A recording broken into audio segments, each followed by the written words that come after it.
Yes. All right. Welcome to Grondwerk, the 10th episode, if I'm not mistaken. We are joined today by the lads of Alkerdeel. I think everybody's present. I think Rick already fell off his chair, but he will be back soon. There. Boys, welcome. Hi. Thanks for having us. Today we're going to talk about the new record, which is called Slonk. This one, but we'll get there in due time. You're holding it upside down. Yeah. There you go. Yeah, that's the way. So you looked at it, Joe. That's a good start. Yeah. Yeah, we're going to cruise through the discography a bit. End up. If I'm not mistaken, and I am probably not, Alkerdeel started in 2005, correct? No. No. Correct. 2005 was we had another name. It was still Kontrona, if I'm right. And only after 2 years it became Alkerdeel. So it's 2007. Yeah. Perfect. To be perfect. To be perfect. Did you release something with Kontrona? No, we only did a gig. Oh, okay. Yeah, it was a jam project. And nothing really serious. But after 2 years, maybe we did 2 gigs, I don't know, 1 gig. And We did 1 gig. 1 gig. And it went well. It got good feedback. But I can't remember when it became Alkerdeel or the reason why. Maybe Rick knows. Well, I'm trying to show you the to switch the mode because I'm in the rehearsal place, and then I have everything here. And if it works out well, it doesn't. So the original poster There we go. the show. Can you see it? The 26th of March 2005. Can you see it? Yeah. The quality is a bit shit. Those are Head Meat and Kloon. But there's a lot of standing here. So just to show. I guess it became Alkerdeel when you started with Luizig. No? I don't know. it's long ago. I think we were jamming, and then there was this tape, or we used to record everything on a dictaphone on tape, just to remember the riffs, because there was a lot of improvisation. But I don't know if we, after that gig, changed the name, or when the tapes was released by Funeral Folk. Yeah. It's too long ago. It's all a bit blurry. I don't know. But the concept or the intention was the same, like that period. Just jamming, mixing primitive influences like Iron Monkey, Ildjarn, Darthrone, these things. Also, a bit of noise, and yeah, that was a very beginning. Was Darktore the same sound as Alkerdeel, or did it change? No, it was exactly the same. Okay, so just continuation. The noise, was it on the vocals? I've seen you perform with a. Yeah, it was the noise was driven by the vocals. Like I was singing through a Memory Man, a delay pedal, and which just was for a little bit of room and delay. But in some parts, I was distorting and putting the sounds to the edge. really to make noise as Merzbow does or did or does. I don't know. Not really singing with these effects. It was also like always like an instrument. Yeah. Until when did you use that on stage? I think I know for sure I saw you once doing it. I think Incubate 2010. yeah, I also did it. I think on at Roadburn, because it's also on the second album on Morende. You can hear it on the first album. On the second album, the song called Doele Vande. It's all with the memory, all the noises you hear in the beginning. It's all with the voice and the memory man pedal. But I really got bored by it because I had to focus a lot. I didn't hear anything what I did, except from during the rehearsals, and I didn't like it. So after a while, I just skipped it. I tried like this huge sample box with pads and stuff, but that was really crap. So after all that, I just dropped it. You didn't just drop it. There were a lot of technical problems also when we did that live too. So Yeah. it was very annoying to use the memory man in a live situation. So sometimes It was just excuse me. It's not that you stopped using it when you had your usual sound guy Erik, because I saw you at Little Devil again. Yeah. What's it? 3 years ago, something like that. When Black- Omar and so were there, and then Erik did a lot of effects on drums, but also on the vocals, I think. Yeah, the reason is that the song it's Doele Vande really needs these effects. I think if you leave the effects out, that the song is not the same anymore. And I asked Erik, Merzbow, listen to the song. Can you try to do something? So I used a second microphone with the effects. So I had the normal and then the second one for the effects. And then Erik was manipulating the sounds. And like Mike Patton.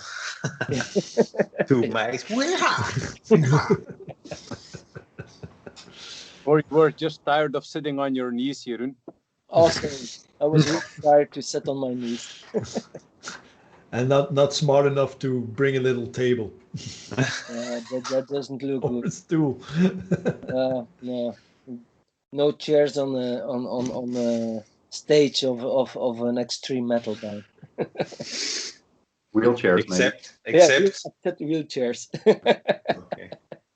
And Ara Noir, Fatboy and Zende.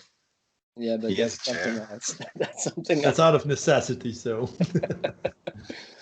I think, Jeroen, all of a sudden we just got tired of all the shit we brought on stage. I think at the first gigs at the Circonstance festival, we played during a night at 3 o'clock, a projector where we showed the Guinea Pig, Flower of Flesh and Blood on stage. A player with the samples of Audition and La Pianiste. We had the Music Man. We were bringing too many stuff. And I think shortly after Modern, we just want to get back to the basics. Exactly. Used our normal instruments. And I recall you saying, I'm just tired of repairing the cables and everything. So we just got back to the basics. I think that's the moment. Also, mostly after 1 minute into the gig, my beer was already over the memory man, so it didn't work. Or I pulled out the cable and singing like 3 songs without noticing it. So, too much. And I was always noticing the problems. I was trying to show him with my foot, doing things to show him your cable is disconnected, or we might, if we put 2 or 10 beers in front of us, in the first wave with the microphone cable, he waved all the beers over the stage every time again. And that's the true reason it's disappeared, I guess. Yeah. Probably. Too much spilled beer. Yeah. And All the buttons are rusty, so I can't yeah, turn them. it's the secret of our sound. It's all the Yeah. equipment is drenched in beer. Leuzig came out on tape through Volkvanger with Bleskin. How, Jeroen, was it you that had the connection to, not Volkvanger, to, Pure Folk. folk. yes. Yeah. No, actually, I knew Bleskin, but Mhm. the how do you call it? The transaction was by Per and Bleskin. Okay. The Because deal. I wasn't really aware a tape was given to them.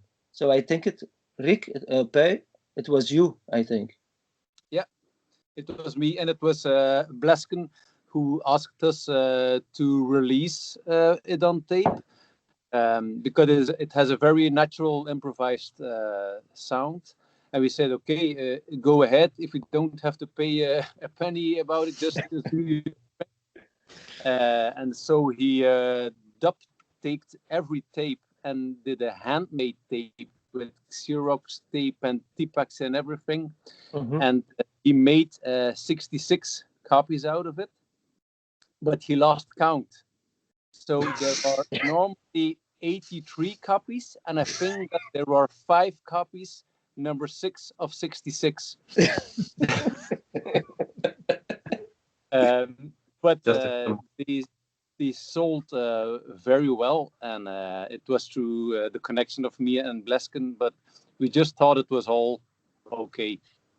But we never expected to have such a big impact. Reactions were amazing, just until Alistair Al contacted us. That was the MySpace time. Mhm. So we got contact through to ask if we could re-release it on CD. Mhm.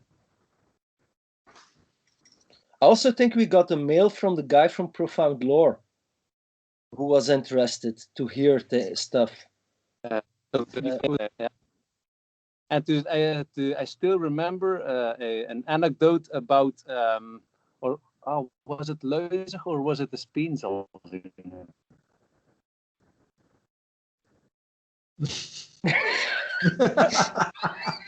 Just take your sweet time. No, I think it was the. Well, no, that's later. I have a funny story about it. One of the questions I have written down is please share an anecdote about every album or every release. So go ahead if you have one. Well, with Leuzig, Al, he released it on on CDR, and then all of a sudden he made shirts of it in black, which we didn't know. So we all got one, and then it seems he also made shirts in gray, 7 pieces, without asking or anything. But it was just all okay for us. Then I think he did a reprint of it, and then I think about 1,500 copies are sold of the Leuzig. That's incredible, actually. Of the CD. Of the CD version, yeah. Yeah. It's pretty incredible. Yeah, that is incredible. I asked for questions of viewers. We got one in that shows you how many people will be watching this. And it is about the Leuzig. Luredin asks, there is an Asian sample in the original version of Leuzig, which is not on the re-recording, if I'm not mistaken. But he asked, what's that sample from, and yeah, what's going on in that sample? Oh, The Asian sample. Yeah. Audition. I think it was on the demo.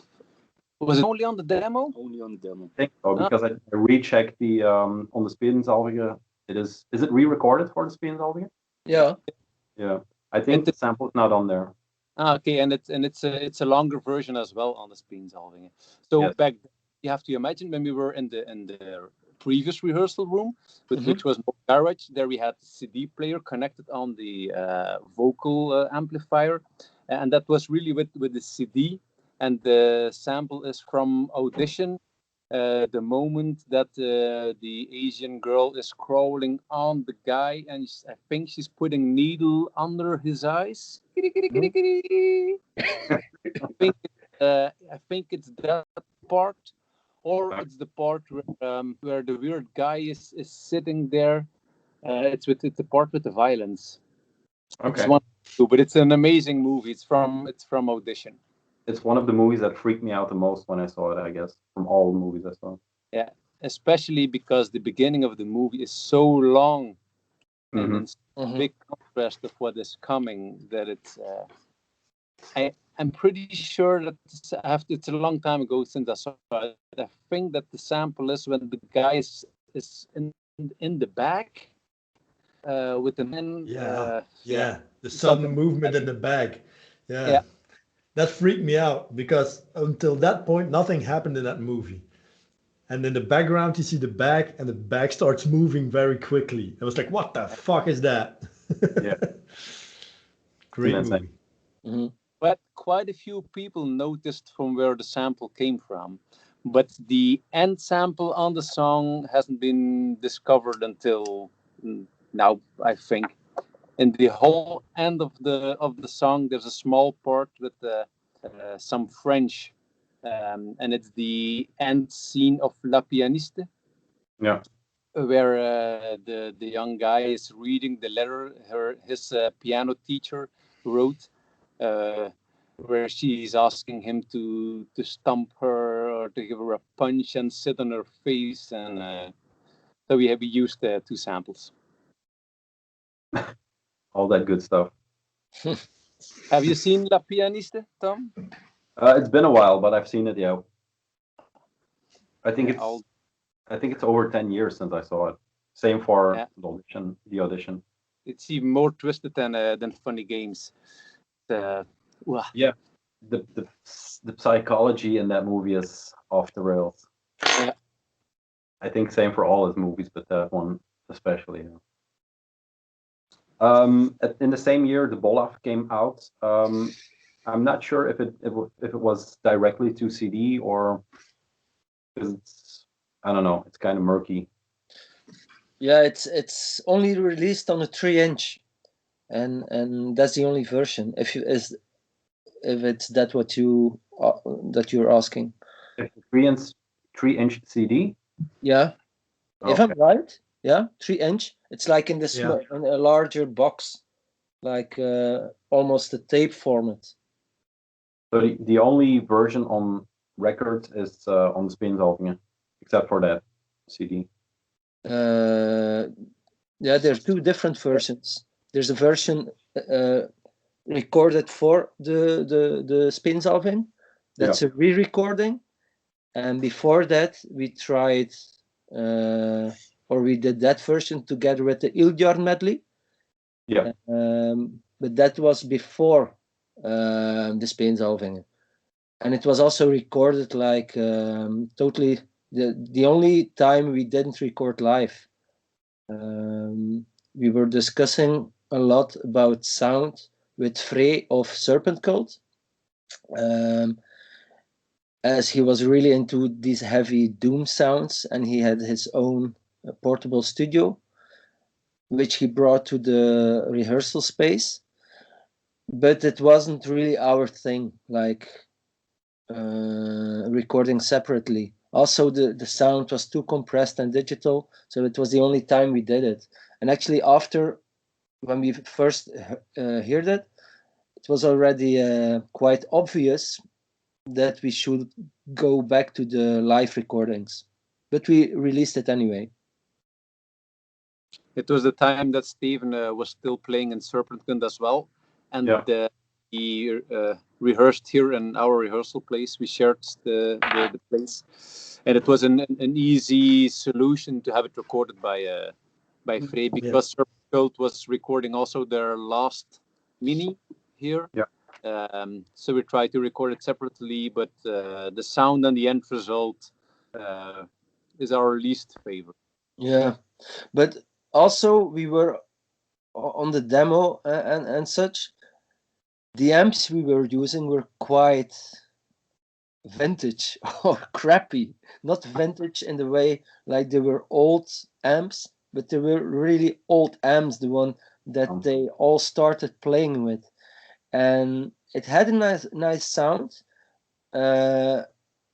but I don't think I can speak for everyone, but I was really obsessed with the sound of Burning Witch at the moment.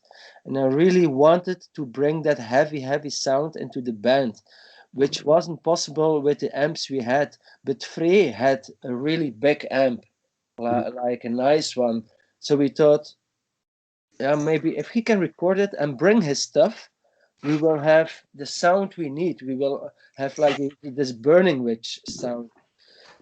Which is Unfortunately not. We're still very thankful for what he did, of course, but we were still experimenting and trying things.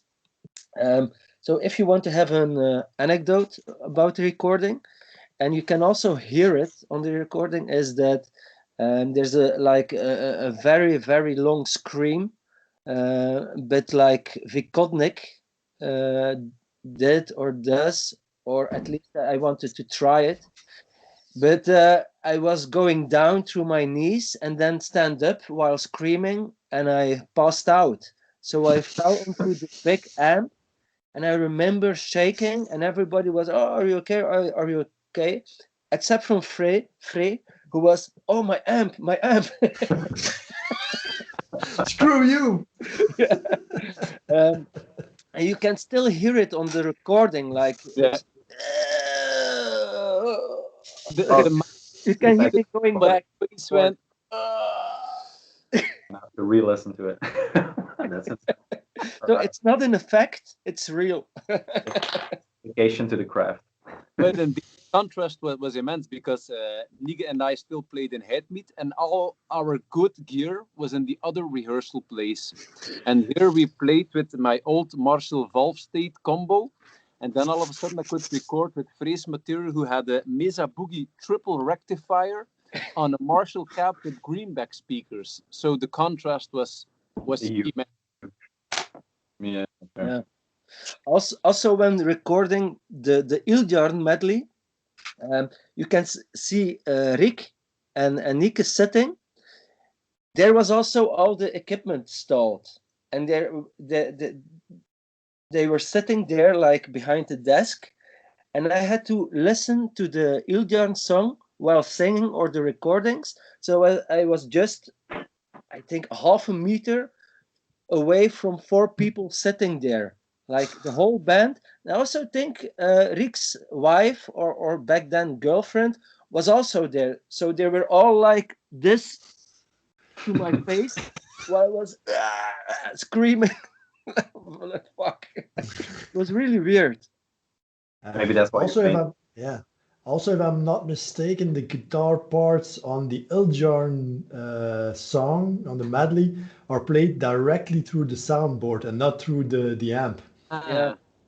Yeah, just make it as sound as scrappy as possible. Just plug it into the soundboard and go. I think we weren't sure to release it, but we got in contact after all. We got contact through Luis Sobral from Universal Tongue, who really wanted to release something from us, and that was then the mini 3-inch CD. Okay. And Maurice from Gnaw Their Tongues, he made the cover of the naked. He just did. And I still have the original artwork. I think there are 5 or 6 versions.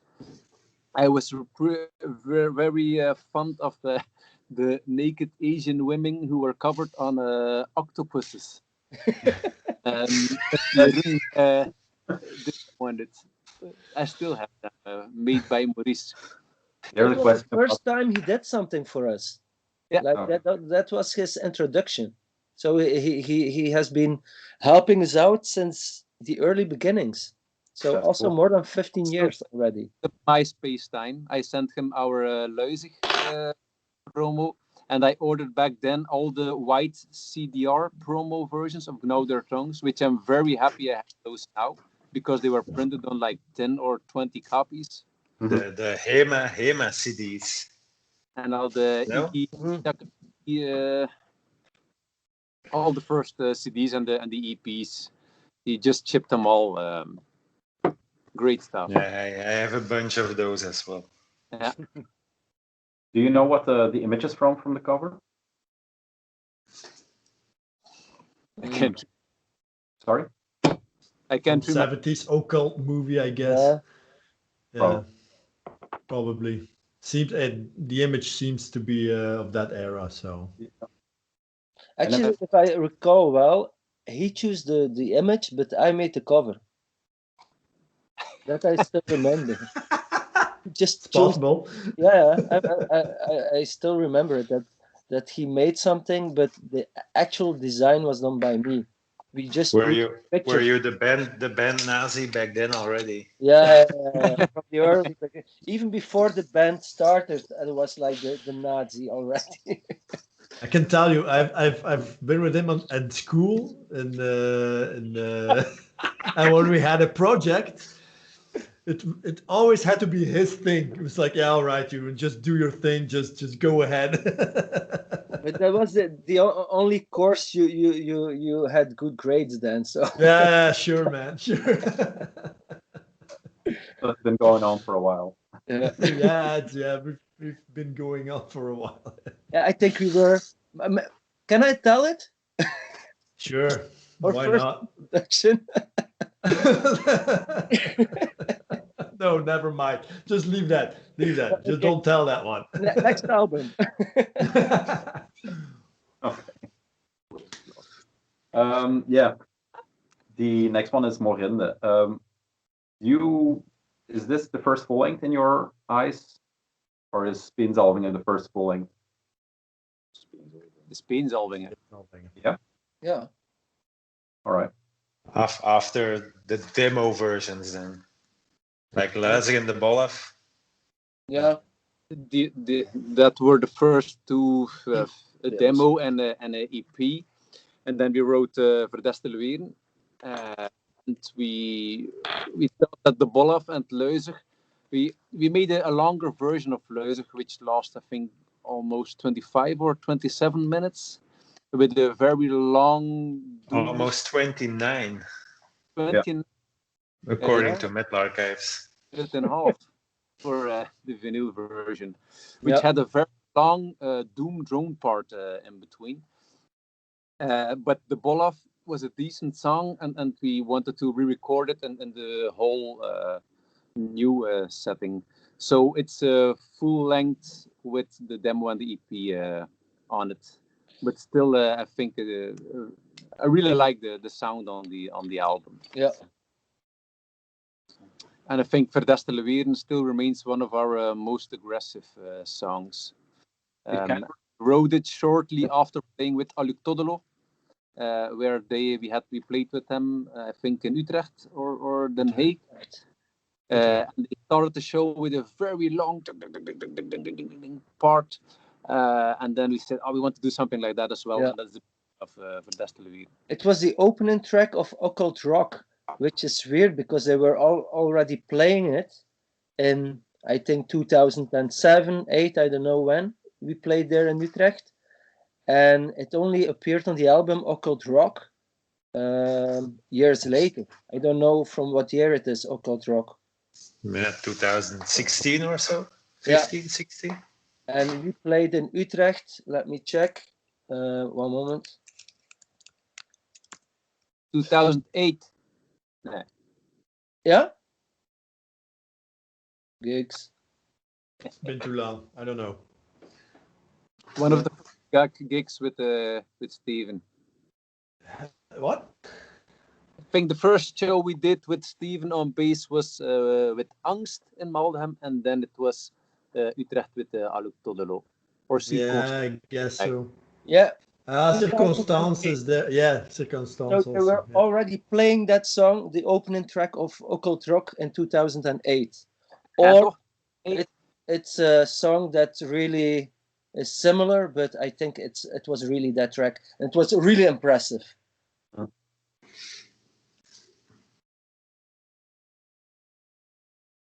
Released by Edouard with False Noise and Universal Tongue combined. You're talking about Spinzalvingen still? Yeah. Okay. And of course by Jo. Yeah. And every time I read the title again, the Spinzalvingen, I say, did we really pick that title as an album title? It seemed so funny back then. The Speensalvingen. I still have a good laugh that we chose it as an album title. I think it makes more sense when you don't know what the meaning is actually. It sounds like this a holy thing, that's this ointment, these, I don't know, but when you hear it's just cream on the udder of a cow, it's okay. Yeah, it's this weird double meaning for me. So. Like a lot of things with Alkerdeel. It fits your image. Yeah. No? Yeah, but I a lot of think things it fits your are image. connected to the rehearsal place we have here, and there was Speensalve here in the old cow's stable, which was used for the cows. Nipples, yeah. So there was a jar that said that word, I guess. Yeah, Speensalve. But you have the speen of the cow's nipple, but you also we get it. We get it. are you with?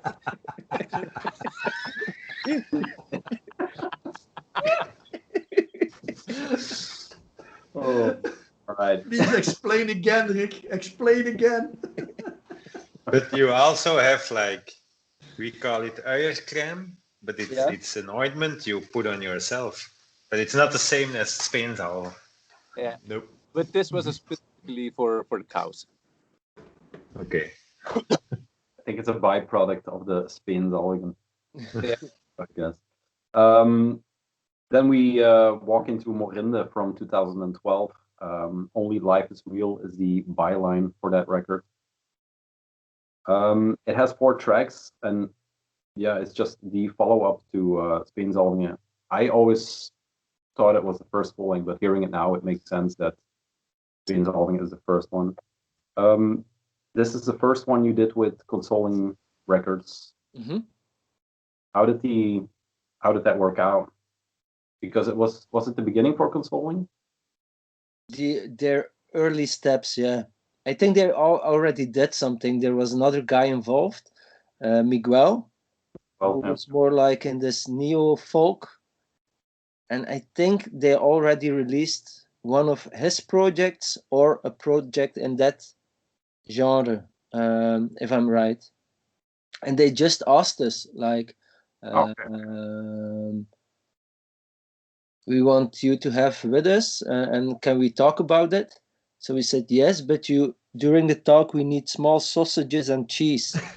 And beer. Like our how the condition. And it was really funny when we were there. It was actually on the table. The table was set with all different kind of cheeses and sausages and beer and stuff like that. Which was really nice that they did it, but it was just a joke. Like, I think you were in the right place for stuff like that because they love their food. I'm going to grab the record because I have it here. It is you always did the artwork, right, Peter? Mm-hmm. It is for the people. I don't know how this will show up, but it's lasered into the cardboard. Yeah. There's a version. But that's an alternate version. Yeah. I don't know. I can't remember why. Is Record Store Day? Record Store Day? That for Record Store Day? Yeah, that's the version Record Store Day. Yeah. And the original version is with the big fox wolf. Yeah, with the wolf or the fox that tries to knock down the duck. That is also, I guess. That's a really silly sentence. Yeah. It's with the big wolf that tries to knock down the duck. Oh God, why? Why? Just because? At the time, we were talking a bit with Profound Lore. I was still in contact with him, but it all seemed very complex to release something like that. And with Miguel posing the question, it all made sense. A label from Ghent, so close, with very good intentions. So that night we talked a bit about what was possible. We did eat the whole fridge. But all of a sudden we got so enthusiastic that someone wanted us on their label that we said, okay, we want the vinyl version with 3 different colors. And they still said, yes, it's possible. Okay, we want black vinyl, we want red vinyl. By the way, Tom, do you know that there was a Die Hard version in a wooden box back then? Uh-huh. So we had 100 versions in a wooden box, Die Hard of clear vinyl with the big poster pictures and a patch. Sure. And so, and we had a digipack version, and they just said, "Yeah, okay, that's good, we'll do." There was only one thing they didn't want to do. We wanted to put like chicken legs in it. And they said, oh no, it won't cross border control, so that's not possible. Yeah. We had the same with, I run a label called Svartblad, and we released something called RDS 2020 or 220. With Matthias. Yeah, we used to add a bullet, a fired off round from a Kalashnikov, and they said no, it still sends bullets through the mail. So we had to cancel that. It's weird. Chicken legs. Yeah. But the version you have there, we had a couple of vinyls which were, or they were destroyed, or there was a problem with the vinyl or the cover, and they did one of 25 special series, which you have one. Yeah. And we did the same Dio Asima. We also had like 20 pieces. We had a broken cover, so the alternative version. Yeah, the one that's wrapped in fabric. This one, yeah. In the hang paper. Yeah. These were always done for Record Store Day, right? Yeah. Yeah. All right. Yeah, Maureen, the thing that catches me, I think especially in Winterteens, and Boy, I'm glad you jumped in at the beginning. The guitar sounds, at some point, it does something very weird when you. It's one guitar track, right?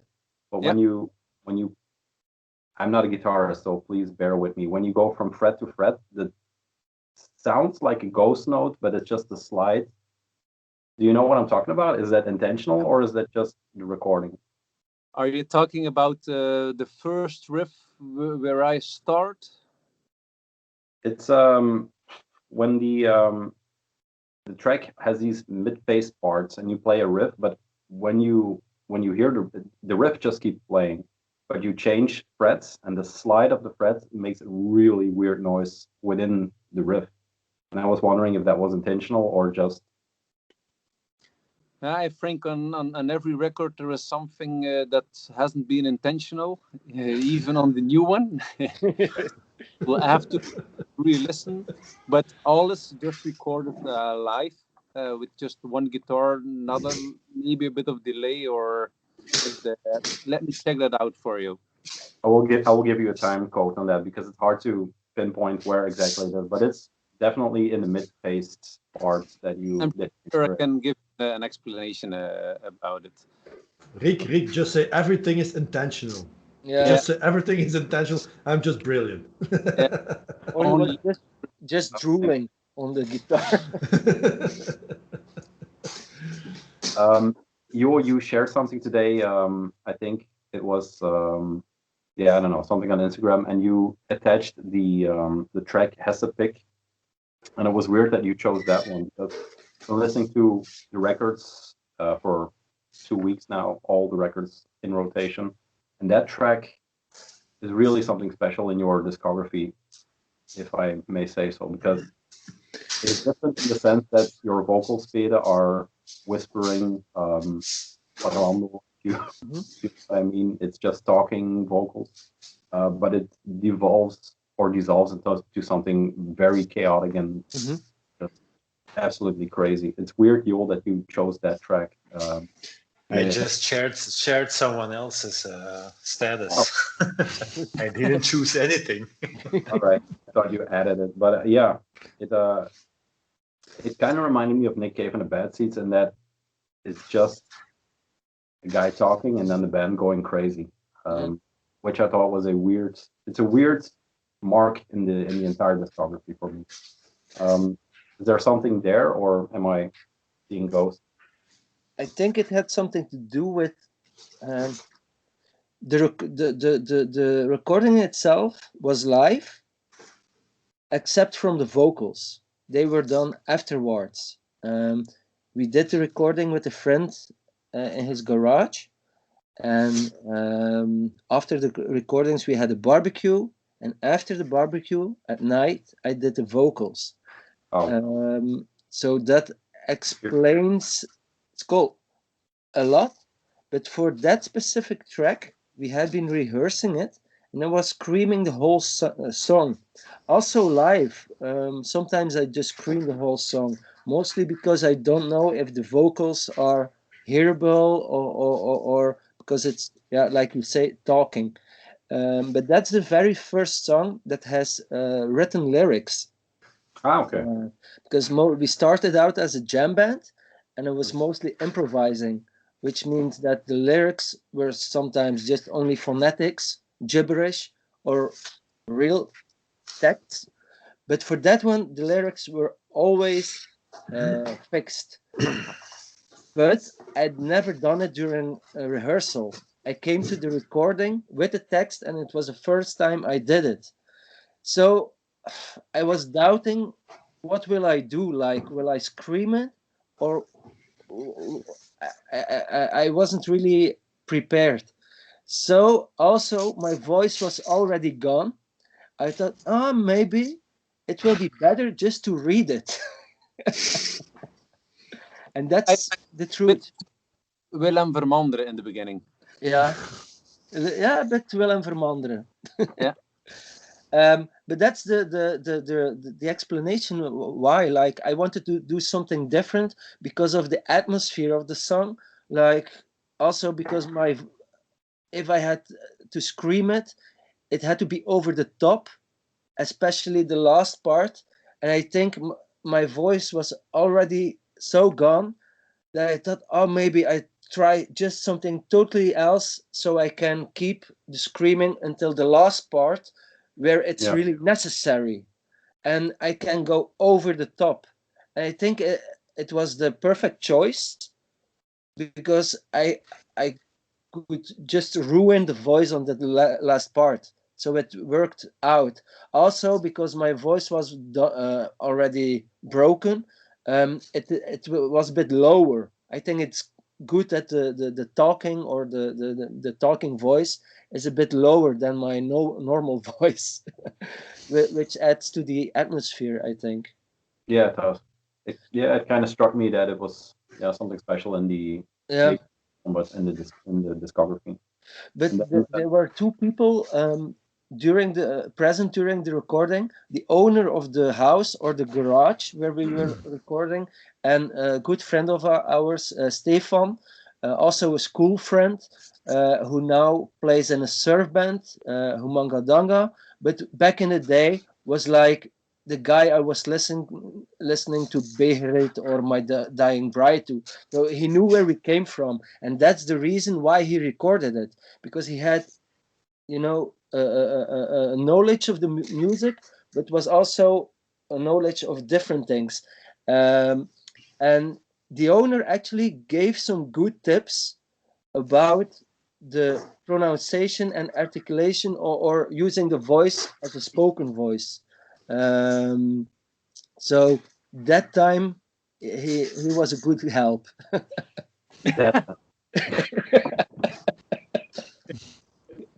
Also, the only song with the guitar solo.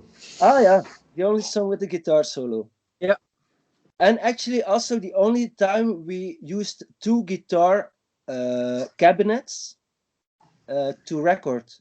All other recordings is just through one cabinet, but for that one we used two different cabinets with a different, I don't know the exact word, timbre or whatever, for that specific sound. Yeah, and I still remember the guy who mastered it, Tom from Strip Audio, who asked, "What did you do, guys? That's not how it must be done." And we said, "Yeah, we just did it, so make something out of it." go with the flow. All the recordings, there's never a second guitar line. No. Only on Hessepicking there's a solo on it. Okay. Yeah. And we asked, like, oh, there must be, it was also improvisation, the solo. During rehearsal before, we never did a solo, but we heard it and we thought, oh, it can all be over the top. There should be this, like, autopsy, worse than Carrie King solo on it. And Rick said, I can't do it, but Steven can. So I did the solo. I just at the spot. It just it's complete chaos. It's complete chaos. I just did something. So perfect. I still remember rolling on the floor laughing during the solo. Like he's nailing it. It was so over the top. And I remember also one review stating like, yeah, and in the end there's this solo which would even make Carrie King cringe. I always remembered it while I thought it's a perfect solo. Speaking about reviews, do you read reviews on Bandcamp, for example? On Bandcamp? Yeah. No. We last time with Legubrum, the reviewers on Bandcamp, they are just people who like your music and then they just put some nonsense reviews on there. For Legubrum, they were insane. But there's one guy called Marinus J, and I advise you to check out his reviews from your albums and your band in general. Yeah. I think the one for the split, The Abyss Stares Back, he says, electric saws, drills, and muffled scream from the house at the end of the street. What do you do? Support them on Bandcamp, of course. Doctor, I now have 3 of these ugly bumps in my music collection. Am I becoming a fan, or is there still hope? But the other ones are just as good. He starts off not liking you, and then he evolves. So it's always worth to check out those. The best review I ever saw was 5 words was about ancient rites in one Xerox paper magazine back in the day, and it said, "Never liked them, never will." 0 out of 10. Oh. That was it. What record? Okay. I think Blasphemia Eternal. Oh. Good album. Yeah, not bad. Good album. If it was Fatherland, okay, but Blasphemia, it's good. May have been Fatherland as well. All our mediocre reviews are collected on the Encyclopedia Metallum. Sadly enough. Or any German site. It seems always a couple of Germans who don't like us. Maybe it's because of the humor. Maybe. The humor in the band. They have a history of liking things, those guys. So let's not go into the German. We passed the Speensolvingen without the anecdote. So with Blesken, he had recorded our album on tape, and then he said, "I know a guy who can put this tape on a CDR." I said, "Okay, that's interesting because we need that." So we drove to Maldegem in a big house, and there we recorded it with a guy who was even a bit weirder than him. I don't know if you know Blesken. He's a bit of a weird guy, but his friend was even weirder. And then he said, "Do you remember not that long ago, this guy who killed his father, who was a doctor, because he couldn't get a Ferrari?" And I said, "Yeah, all the news, it was all over it. It's this house, and it's his brother who killed his father. Not getting a Ferrari." And then I was standing in this room. Here? No, it was in the other room. Oh, okay. That was a huge thing here at Mietjesland. And he knew that guy, and that, I have to say, there was a very weird atmosphere with our tape, having to run the whole tape for recording on the CD. Yeah. Shortly before recording the album, and I have to say, I was feeling very uncomfortable. I can imagine. Great anecdote, but Skipping over, but talking about Morende, I think Doulevande, the ending song on our album, somehow has stolen a bit of the hearts of a lot of people who liked us, because a couple of years ago we started replaying it live, and reactions on it very good, and I think it still remains one of our most interesting songs. What do you think you about it? Yeah, Jeroen, what do you think about that song? Do you want I to play it hate- live or? I have to say I hated it when I still had to turn the buttons with the memory man. But since Erik or even Jonas, the sound guys, take over the job, it's okay for me. It mostly had to do with the fact that I had to sit on my knees and screaming and not hearing a thing, and I just wasn't into the song live. And they liked it, but for me it was really, really annoying. So since those two gigs, I have no problem playing it. It's like it seems that Koen Waters also doesn't like to sing Anne, which is the biggest hit. So I think it's similar. so Doulevande, Anne of Alkerdeel. Still waiting for our Alkermania though. I think this is it.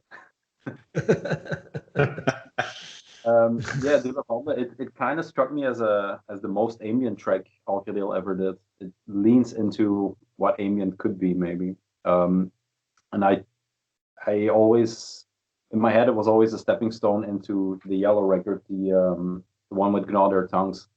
But it was because I was under the impression that Maurice came in at that time. Now hearing that he was a part of it way sooner is, yeah, throws a wrench in my theory, of course. But do you feel the same, that the last track of Morinde is kind of, because you always have not leftover tracks, but like the split we did together with Hypertension is a leftover, I'm sorry for that word, track from Lede.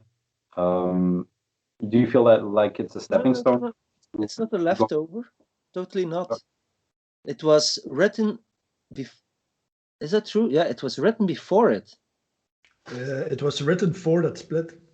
Leftover is the wrong word. It's an Yeah. Filler. extra track of the sessions. No, we had. We don't really have a contract with Consoling Sounds. Yeah. But we had the intention of releasing Lede in, I think, 2015. Yeah. And everything was planned. And then all of a sudden, we got the question of Hypertension to release one of these split series. Yeah. And we said, oh, we'll do that first. Okay. It was not so nice to the people of Consoling. No, But so it was unintentionally. I think we had to release it in March, or that was the aim, or starting to prepare the production, everything. But we only had 2 songs, and we thought, oh, we won't make it. But then we were working already on that song, and then we said, oh, we first finish this, and then, as we're not going to make the full album in this year, continue with the full album, because we still had to make 2 more tracks. So it was more like an in-between that we recycled to complete the full album. Okay. we were working full album, and then we had the chance to record a split for the Abbas Stairs Back, but with Nihil of all bands, it was a way too good chance to. So we said we'll first do this, and then we had this song, and then we wrote further on the Lede album, and for a moment there was we talked about re-recording Diu Diu Asema from Know Their Tongues and the Nihil split on Lede, but that was a bit too easy. Yeah. So we did the song of the split, and we let Maurice do all the. So we recorded it, but he did all his magic with the extra layers on it. So we were late with Lede because of that split, but we were also very late with Diu Diu Asema, being for the 5 years anniversary of Consoling. I think we're 1 or 2 years late. Yeah. For the 7th-year anniversary. Something like that, yeah. So if the split, the heel didn't happen, the track would be on lede, probably. But it's there. So Yeah. it was a collab, and in a moment of laziness, we thought of re-recording it for later, but we then I Yeah, think we you can. didn't, but I didn't. Yeah, I think it was a good choice not to include it. But in the beginning, I really wanted to, but yeah. Then the democracy was a good thing. I think we were planning to re-record DOD without Maurice, and then SHRR with the Nihil split with Maurice. Yeah. Okay. What does the abbreviation stand for? The SHSRR? Because It's we released it, but I still don't know it. it's Sahasrara, and it's like the 9th. I don't know how to translate chakra. Ah, okay. Yeah, it has to do with that. I think if you read the lyrics on the backside, it can make some sense. Oh, okay. It's a bit about energy. I don't see lyrics, but It's on the cover. You made the cover. It's on the backside. so the lyrics are two. It's just one. I think One line. it's only a part of the lyrics. Yeah, it's part of the lyric. Yeah, it's an extract. Yeah. So it's the mind's door are channeling down river to the oracle's howl. Yep. All right. And Mikkel's track is Feed the Beast, which fits perfectly. Right. But what I noticed is that the artwork for these two splits kind of align. I saw it when I looked at it digitally on Bandcamp. Form-wise. Yeah. They do in a way they do, yeah. Yeah. Never noticed it.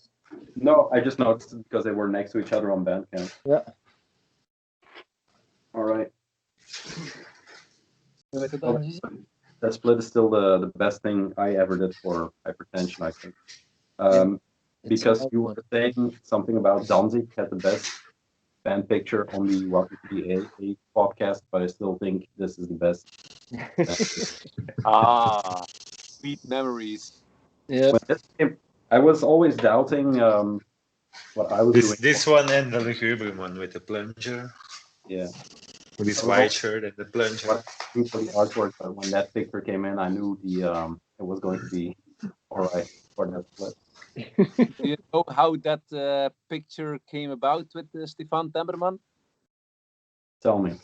So Stefan came here all packed up with his professional material he uses for Morgen newspaper, asking us to sit outside with our faces with a, how do you call it, a slow sluitertijd, close delay or something. Thing. So we were sitting outside one by one, face front, face left, face right. So that took a lot of time. We did, that's all okay. And then at the end, he said, okay, that's about it. We said, we have one ID. We have a moment. We have thought about a band picture. Do you know Spookslot? So I had a version of Spookslot, which I played with being a kid. But I lost the skull. Like 95% of all the people who played the game. But Jeroen used to have a complete game. So we said we want to do a reenactment of the game. And he said, are you sure? Yeah, we are sure. Take a picture. But then we made the game. Then he took some extra lights to do a full reenactment. Yeah. And we were really living the game, playing it. He took some pictures. And in the end, he even posted the picture on his Facebook saying, sometimes you need to follow the band's ID. You are very proud of that picture. Yeah. So he said, oh, your pictures are great, Stefan, but you want to use the Spookslot. But this was priceless being here with the with the game. Yeah. But The funny This kind of indicates what the band is about, no? Like Jeroen said on Welcome to the AA, we're just a bunch of guys having fun. We just do stuff, and people seem to like it. Mhm. Yeah. I have a personal connection with that picture because when I was way smaller than I am now, I was going to play with my nephews and nieces, and they had Spokeslots, and every time we played it, I stole the Just go. The skull. I told my parents, hey, next time make sure you bring the skull back. Because it was a glow-in-the-dark skull as well. Yeah. I lost the whole game except for the skull. So I only have the skull.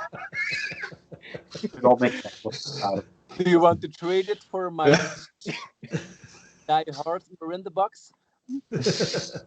Ooh. How many copies? It is weird that there are 100 copies of that box. Insane. I don't know how many. Yeah, 100. Yeah. And we sold, I think, about 95. And with consoling, cleaning, or we had another house, I don't know, they found 4 and 1 broken one. Okay. Yeah. And I think we gave one for a friend's birthday. We did a giveaway where you made a drawing of Sinterklaas and Zwarte Piet taking him in the asshole. We did a giveaway, which was an immense success. I think the broken one we sold to that, was it the bum fight photographer? What?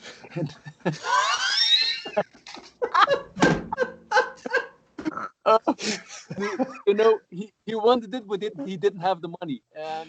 Jeroen, the weird What? guy with the crown who made very good pictures here. Pete. no. Pete. Yeah, I think we sold it to him for 40 euros or something because. Okay. But we have about 100. Where did the piece of soap come from? You made it yourself, right? No, I was walking around in Ghent with my sister, and she's very into art and stuff. And there was this art fair, and there with multiple stands, people making postcards, silk screening, you know, like a hipster thing. And there was one stand that sold human soap, and you could wash your hands there, and almost nobody was interested except for me. Like, can I buy some of them? And that's where, and the soap was made of liposuction fat. Yeah, the Fight Club principle. I remember, like in the youth movement, we once made soap made of how you call gekapt in English?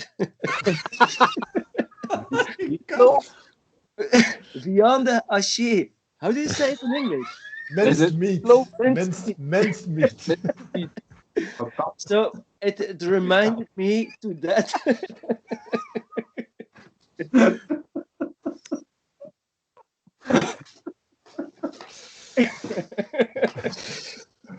It's basically the reason why we do this in English.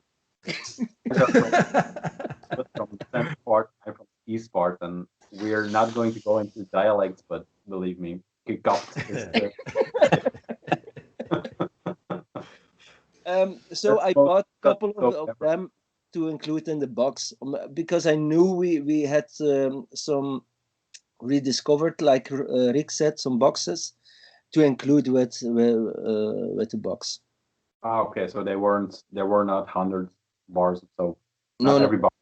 No, maybe 1 or 2 or something. I don't know. All right. It was like a very special occasion or version. All right. So we have the Dio Asema, I guess, if I pronounce correct. You have the split with Nihil and then the split with Den of Robbers. Also, that part of the discography. Is there something you want? I was going to go into the Focus Knack article but I had to pay or become a member to read it in full. So let's skip that one. But can you tell us something about that split? How did it come about, or did you know the guys? Whatever. The split with the Den of Robbers. Yes. We've known, especially Rick knows them since very long, and he played with their band Kruger. Hello, Rick. Talk. I was letting you speak out. No. Go. Well, I know Bruintje and Jack for quite a long time. Even when they played in Kruger, I don't know if you ever heard Kruger, which was a bit of a Mad Max inspired sort of death metal. Brilliant band, good friends. Do they have releases? What? Do they have any releases, Kruger? Yeah. They have the 650cc album, but all great stuff. In the beginning, they had the drum computer. I still recall their first show in the Frontline in Ghent, end of 90s. Awesome stuff. Then they had a real drummer, and they also did art exhibitions. Mm-hmm. And for some, their drummer couldn't, and then I always filled in as a drummer to play or the shows or art stuff. Oh. We did a show with Regurgitate in the front line, and they then asked to become their steady drummer, but I didn't have the time. Mm-hmm. And after that, they started a Den of Robbers, which for me was a brilliant combination of them in Kruger and Isaac from Bob Bazaar, and I played with Isaac in Anal Torture as well, and with Stain from I don't know where he came from. Murder Intentions? No. Idiot Convention. Yeah. Well, never mind. So very good friends. We did a show together, a pretty legendary show in Ertvelde, and then they asked us, "Can't we do a split?" Yeah. And we said, "Yeah, no problem," but we didn't have any songs. Yeah. And they had a fully recorded mini CD. So we were searching for something, or we had to record. So they waited and waited, and then here in the rehearsal place, I have all my old tapes from the mid '90s. I had on my Walkman driving to school. So you have to know, every morning at 7, I passed Nige at the bus station, being 16 years old. We just had a small chat, and then I drove to the station. All my tapes. And we were listening to old recordings we made here. We recorded as good as every rehearsal. And we found the tape saying CM Camp 1996. Yeah. So I know Nige from The Hero. And we also went on the CM Camp. And it was a compilation tape we made with Iljarn, old Moonspell, Under the Moonspell era. So all very, Master's Hammer was on it. So we said, we're going to re-listen this compilation tape we made for Siam Camp 1996 to annoy all the other 16 years old of the Siam. Seems like we overdubbed it, including the Xerox tape, because I pressed in the pins not to re-record, to overdub the tape. Yeah. You know, you have to take the tape to re-record something. And it seems like we had a rehearsal recorded on it. And it was a lot of years ago since we heard it. It was in really, I think, very not sludgy, doomy stuff.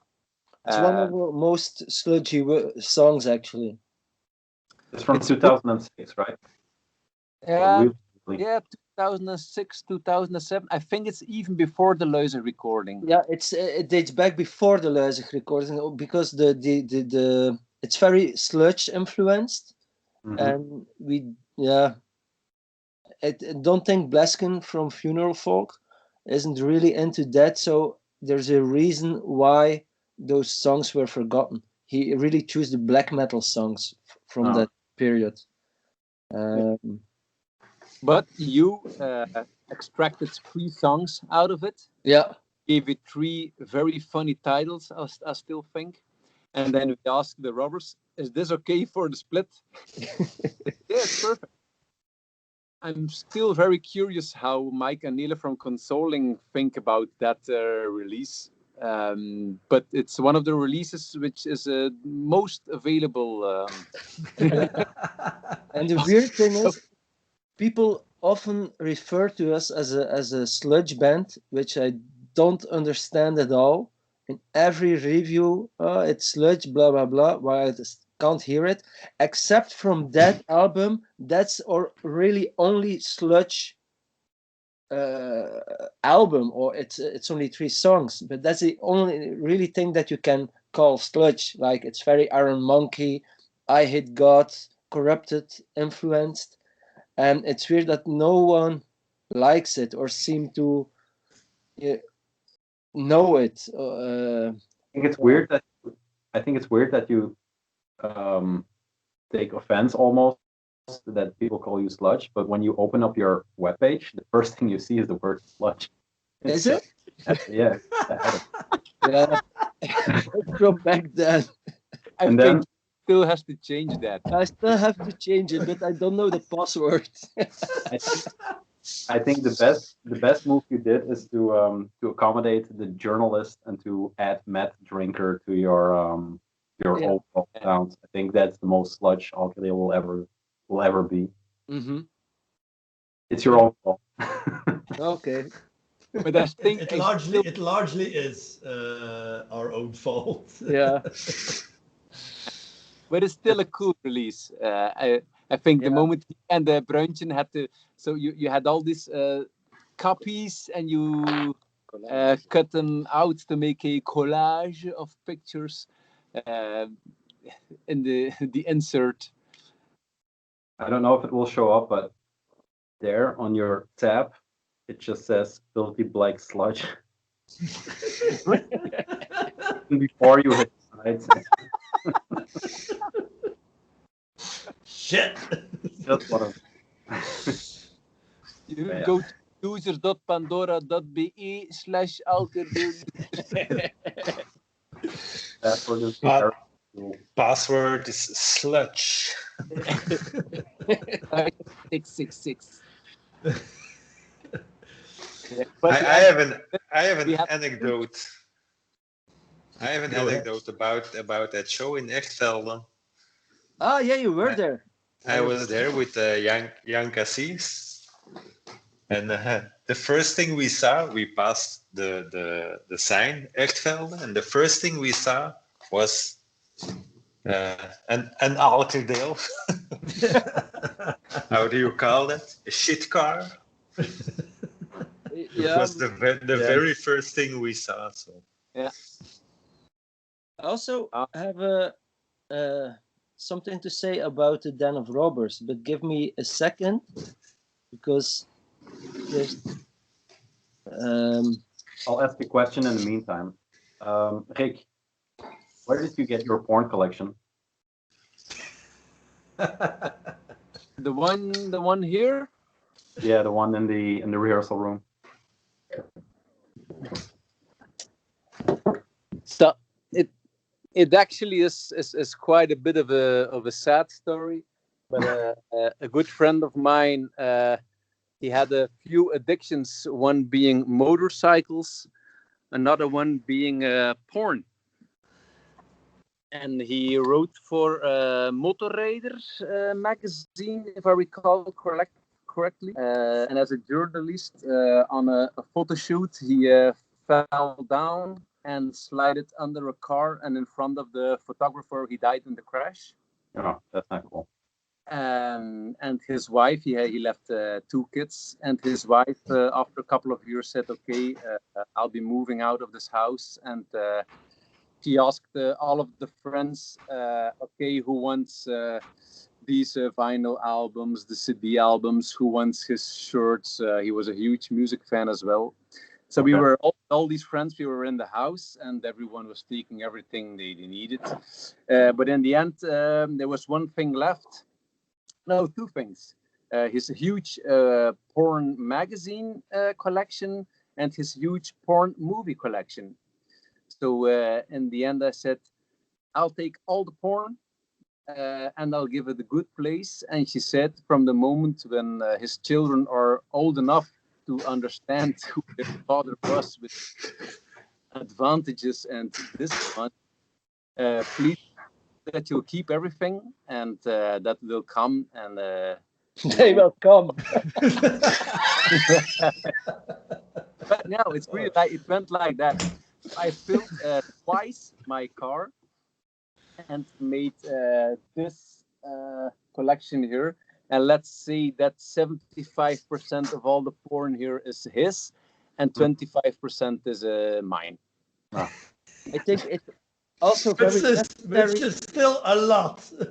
The 25% is still a lot. I think you also should emphasize the fact that it's anal exclusively.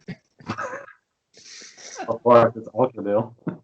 I can go into detail about this collection, but every movie has a color code. But this was really brilliant guy. He had with blue, yellow, orange, and he had these stickers. You have to know you saw a part of the DVD collection, but after the DVD collection, there is a VHS collection, dub taped in slow play. So on every cassette there are four movies, which makes, I think, about 3,000 to 4,000 movies, and I think that 95% is all anal or gangbang, or but we're still trying to rediscover with his friends what the color codes meant, and it has something to do. I saw that one; that was my favorite. It was, but it's a nice collection to have. That is dedication. Here. Oh, rest in peace to him and to Paterlijk Verstijlen, especially for.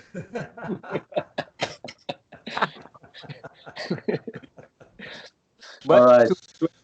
With another maybe a sad note, we had with the Den of Robbers, we had huge plans. We were planning a small mini tour in England. Shortly after this release, we were planning to play Leeds, London, and Birmingham. Bristol. And I think about 1 or 2 months before, or very shortly before, Jack, the guitar player, committed suicide. So Den of Robbers immediately stopped. So we went on in England to our own, but we had a lot of plans. Together. Also, they were one of the first guys who supported us. Our first gig, I think it was the first gig under the name of Alkerdeel, was in their rehearsal place, which was an old factory or something like. Yeah. And that's a picture which you can see because they're very into into motorcycles. You can see it on the clip of the split. There's this YouTube clip, and their song has this motor races. The cover of the album of Kruger, because back then it was still Kruger, has a motorcycle on it, and you can see above the stage there's this green Kawasaki hanging above us. I don't know if it's visible. I don't see it, but maybe in the full picture it will show up. Yeah. So young. Yeah. It's only the fairings. It's only the fairings. Yeah, it's above us, like on the ceiling, a motorcycle. A ninja. You especially wore your training pants to play live. Yeah. The training. Mijn parachutstoffen training. Your computer brook. Yeah. Were they from Liège? What? Were they from Liège? Who? Den of Robbers. No. Oh, Ghent. Ghent. A mix of Vietnam and Ghent. Yeah. I always thought from Wallonia. No. As Kruger, they did a mini tour with Sylvester Stallone through France and England. Maybe that's why. I don't know. I always thought they were from the other side. Now they play in a band called Contraddisanti. Very good. Yeah. And it explains, the name explains the influences. Like it's an amazing mix of Motorhead, Discharge, Samhain, and every this band. Yeah. It's really, really cool. Some boycott in it too. 2 years ago, they called me. Yeah, we got kicked out of our rehearsal room. Can we just stay a couple of weeks in the Alkerdeel rehearsal room? Couple of And weeks. I think a year and a half later, I asked them, "Are you actually looking for another rehearsal room?"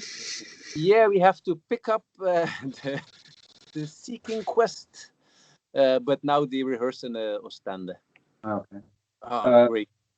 Peter, what was the band again? Because I have to put it in the notes. This Contraddisanti. Contraddisanti. Yeah. They have a band camp.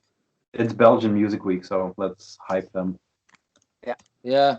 It's really, really cool music. All right. Well, the influences sound good, so. Can you wait 1 moment? There, it's in the chat. It's in the chat. There we go.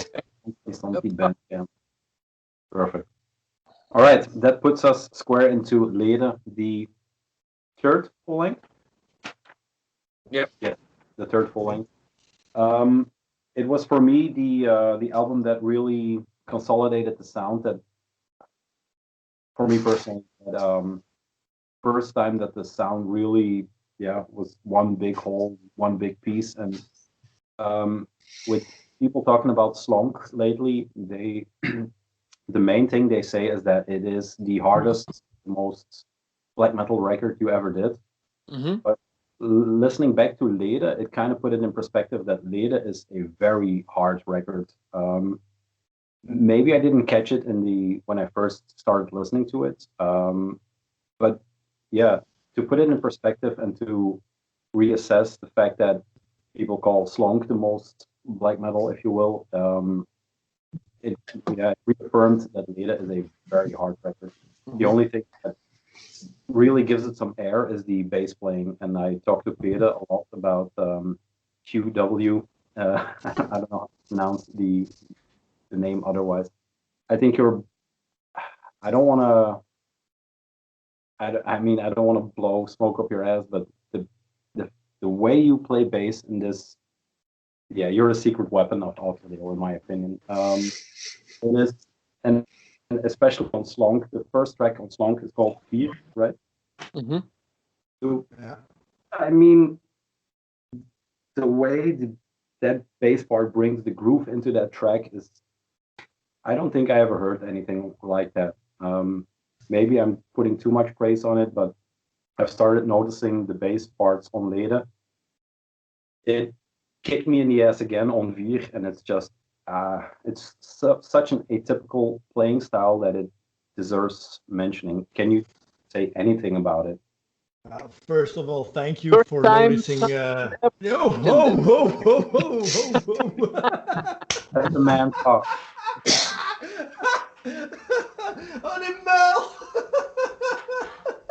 I heard Steven say he tries to make the music more interesting through his bass parts. No, but first of all, thank you for noticing. noticing that. I try to approach the music not too linear. Yes. Although some parts I really just go forward, just go with it, but I try to find the right, the right atmosphere for the song, and try to play around it. Just try to make it more interesting. Just also for myself as a musician. I think a lot of bands have mediocre bass players. Mediocre bass players or mediocre bass lines? Well, mediocre, maybe more mediocre bass lines. Bass is normally I'm a guitar player. That's normally my main instrument, but I never played guitar in a band. I always played bass. But in a way, some people forget how interesting a bass can be. in a song, how driving it can be together with the drums. It's a very important element in the song.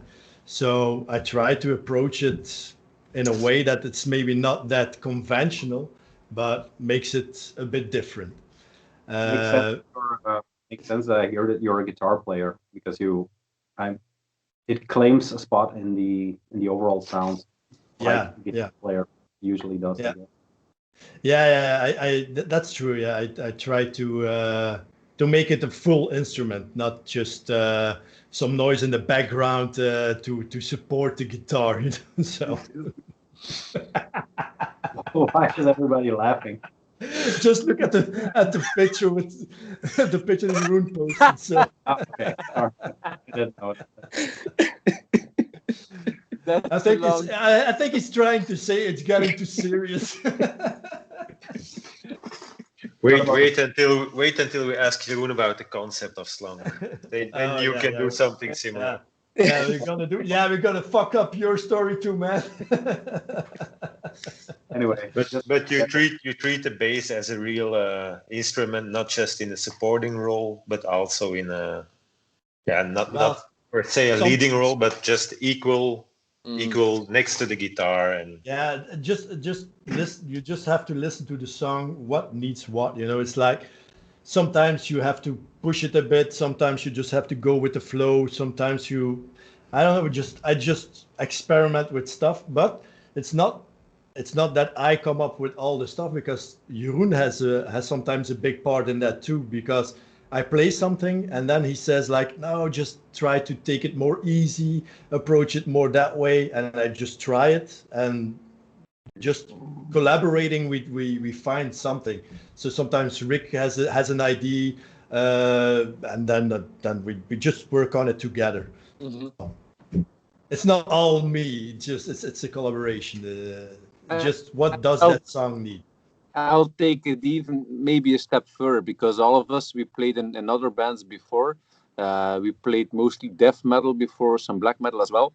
And mostly the guitar player wants all the attention in his riffs, and the bass just plays with the plectrum, the basics of the riffs. I think with Alkerdeel, we just do it the other way around. Play death metal, grindcore, all kinds of stuff.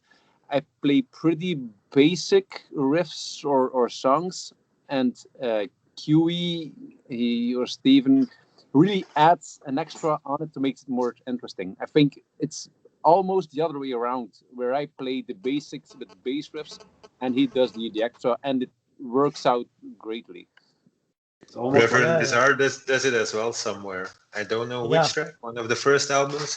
And the guitar does the slow, very droning parts, and the bass plays a solo over the guitar almost. Yeah. It's a bit that approach sometimes. Yeah. What's a bit new or different since Lede is that to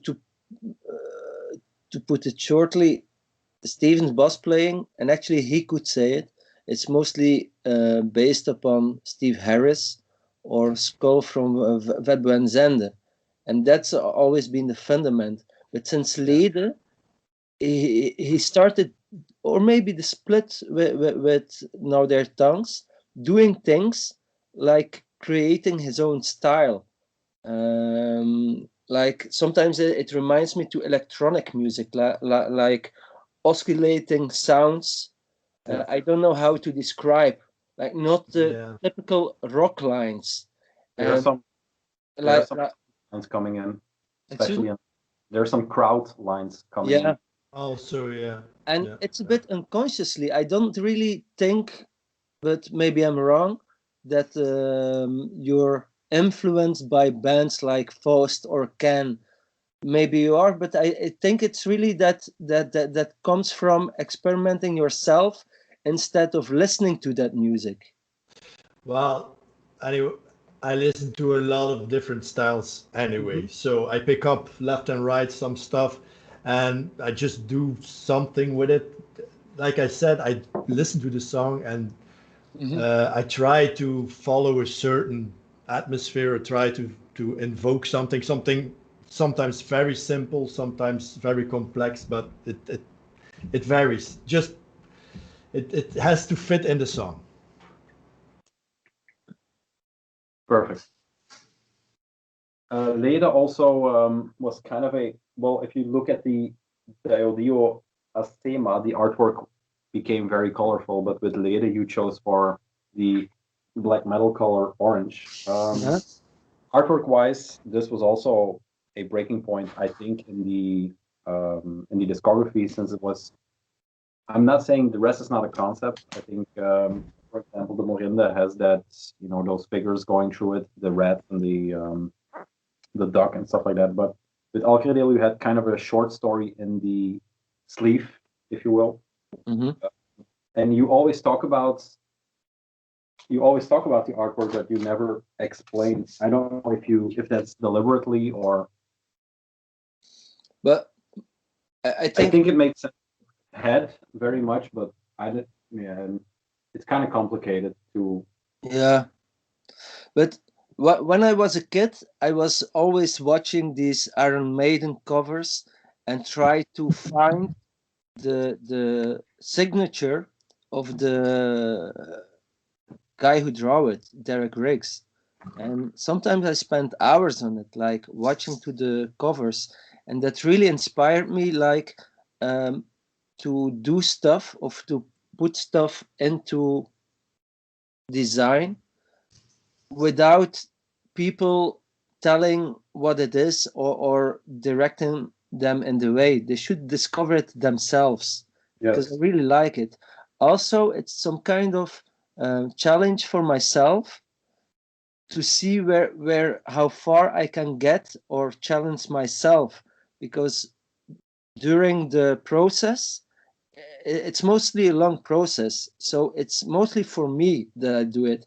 And there's a huge link between everything, and I want to explain it, but not everything in one time, because that's cheap. It devalues, or how do you call it, the thing. Starting point for. Excuse me? Give us a starting point for the artwork. Actually, there's a link, for example, with the split with the Odiosima and even Morende. The type of figures you see, like the walking animals, straight up animals, is reappearing in Lede. But if you take a look at the clip I made for the split with Dio Asema or with Gnaw Their Tongues, you can see like the larvae or the mosquitoes and stuff. And that comes back into the cartoon, like the mosquito who is drinking the blood, almost like a junkie is injecting heroin into his veins, because it does something with you. And the last part of that clip, you can see a junkie preparing his shot with the spoon and the needle. So it's coming back there. Also, there's so many things that reappear or has a meaning. For example, the rat at the bottom, that is because the story is actually a little bit like the fables of de La Fontaine. That's the main concept, and the same drawing from the rat reappears on the label of the vinyl and has the Dartron logo in it instead of the dripping veins.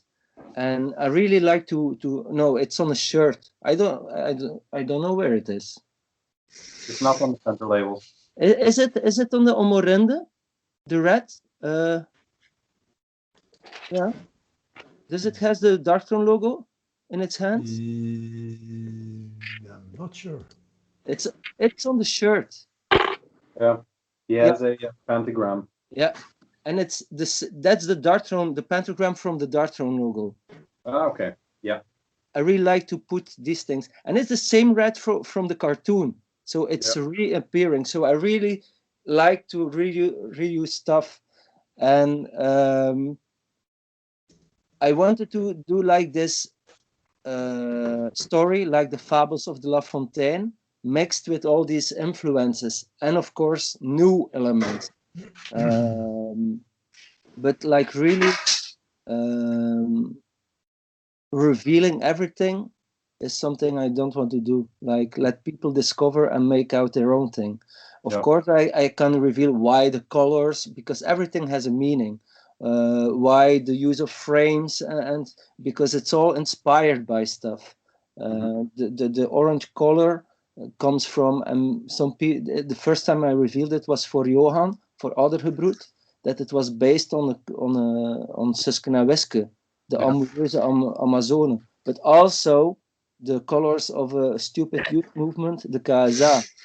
And because of the fact I wasn't allowed to use it at work, colors, because I work as a graphic designer, and they said, no, you can't use orange and blue because that's too much KSA. So I thought, oh, for Alkerdeel I can use it. So there's so many.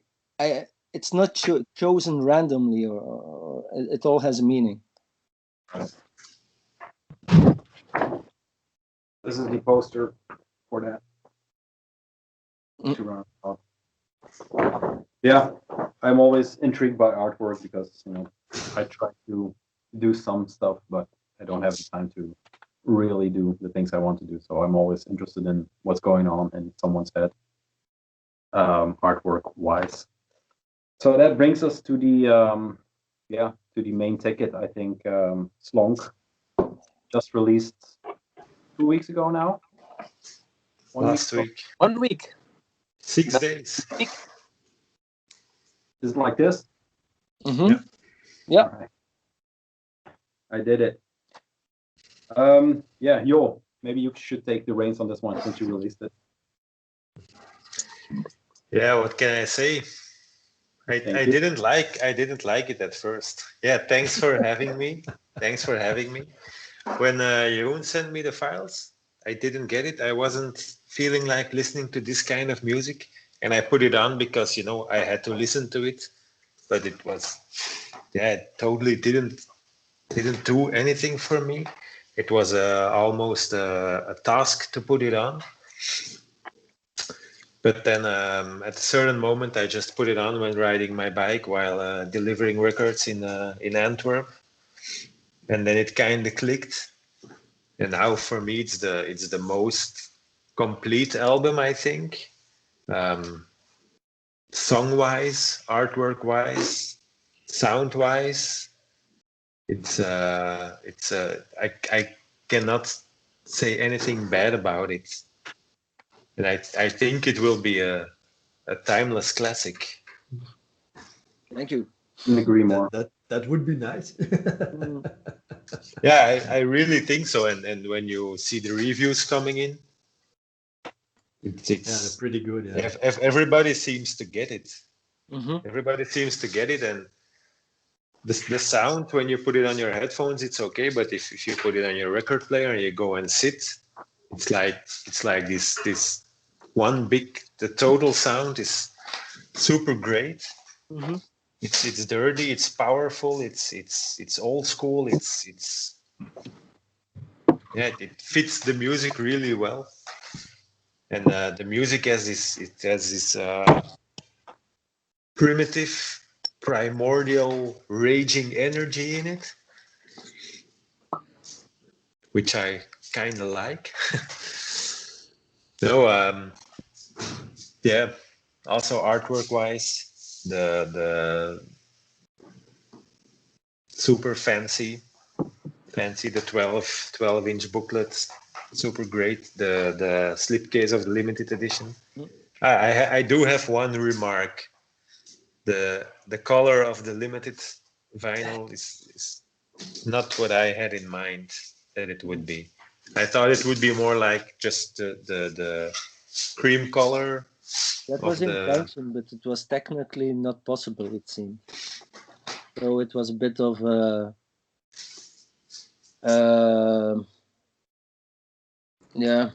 was the word?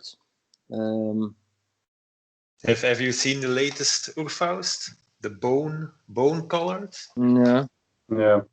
That's a lot more to what I expected it to be. I wanted the exact color of the cover, and originally we would go for that, but after some months or something, we got the message from the pressing plant, and they said, that's not possible, you have to choose from these options. Because now on the box of the limited one says slightly gold. That's what I would call it. When I saw it, was like, huh? Yeah. And then I took it out and I said, oh, okay.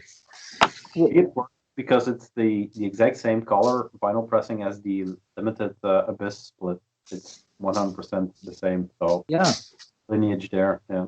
We also opted for the maybe slightly. Isn't the Abyss isn't that just clear, colorless clear? No. Okay. When you order at Eldorado, we wanted clear, like crystal clear, but it's that, yeah, we call it cum white. Yellow. I don't know what it is. Nevertheless, you're very happy with it. Yeah. It's a detail, of course. It's a detail. But no, it's I really believe it will become a timeless classic, and there's nothing bad I can say about music, sound, art. It's It is the complete package for the band, 100%. I think I have a slight preference for side A, but I think that because side A was the two singles, maybe. If I know these tracks. No, it wasn't. Oh, it wasn't. Okay. The first track of the B-side, Zop, was the first single. Okay. And Erde, the second track of the A-side, was the second single. Okay. I was mistaken. Like I said in the previous one, the first track kind of hit me with the bass part, the groove it puts in there. The second, when the first track ends, the second track starts with this, I love those intervals that you put into it's such a classic, yelp or cry out or whatever you want to call it to kick off the track. It's a bit like Enslaved. Yeah. Right. Alpha. It's Alfather Odin. Yeah. That's where it comes from. Like. Yeah, I love one of the Easter eggs. Yeah. That's one of them.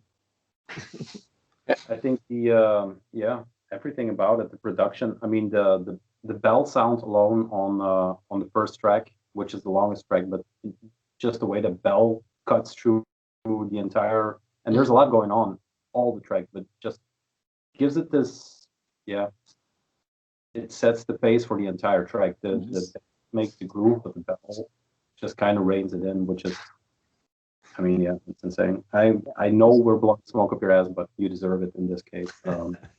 Especially the drums are something we put more focus to during the mix or the recording. You can hear it. Frey, who records it, it's all live, has been doing it at Boma Studios. Yeah, at Boma Studio. First thought it was a joke. It's a link. It's a link to the sausages. Boma. That's why I thought it was a joke. The street is called Boma Straat. Yeah. Okay. Look it up to be sure.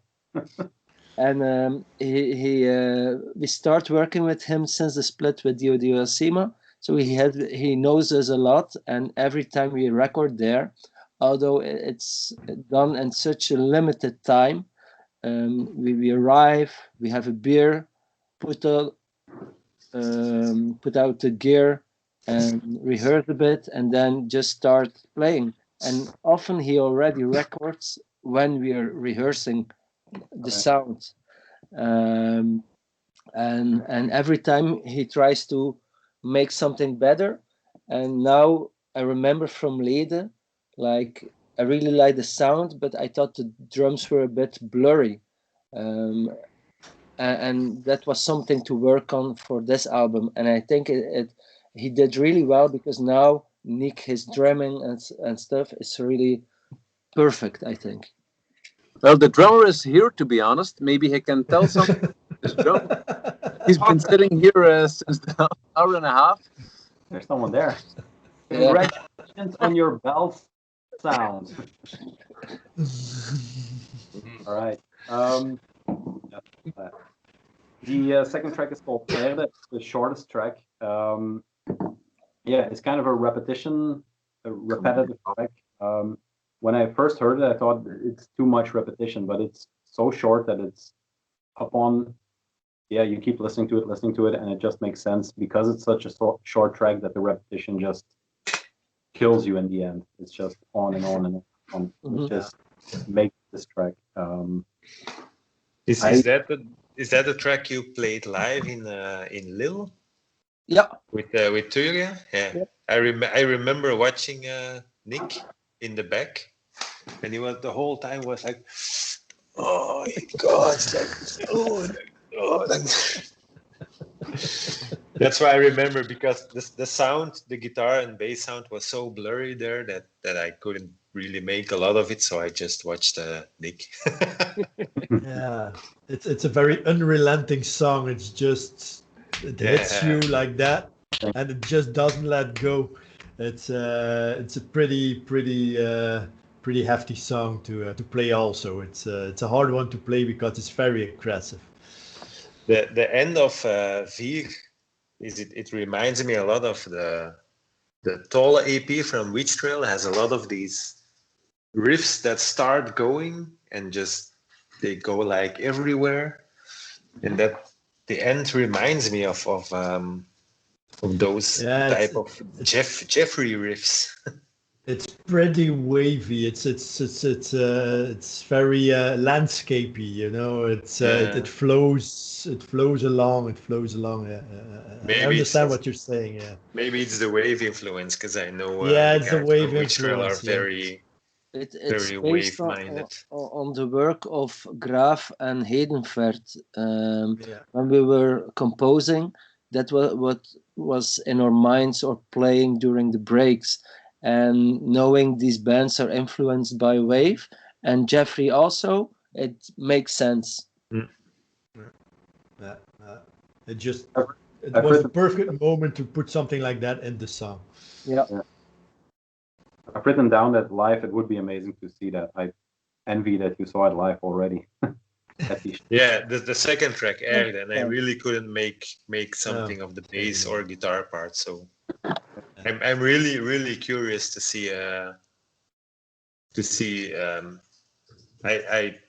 don't know, but I assume somehow I think it would be logical to if you for your next live shows you play this record start to finish. Is that something you're considering, or? It's possible. It's possible because we're not really thinking about that because there are no shows in the future, in the near future. So, but that's possible. Yeah. I think we forgot already 3/4 of the album.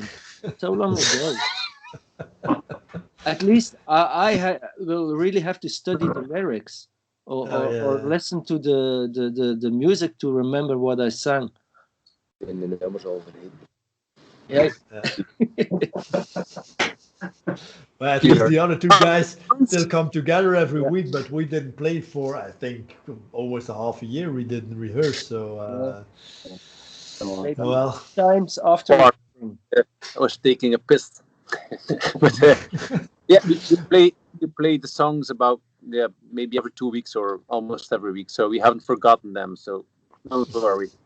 It will return. It will return very quickly when I play them, so that's no problem.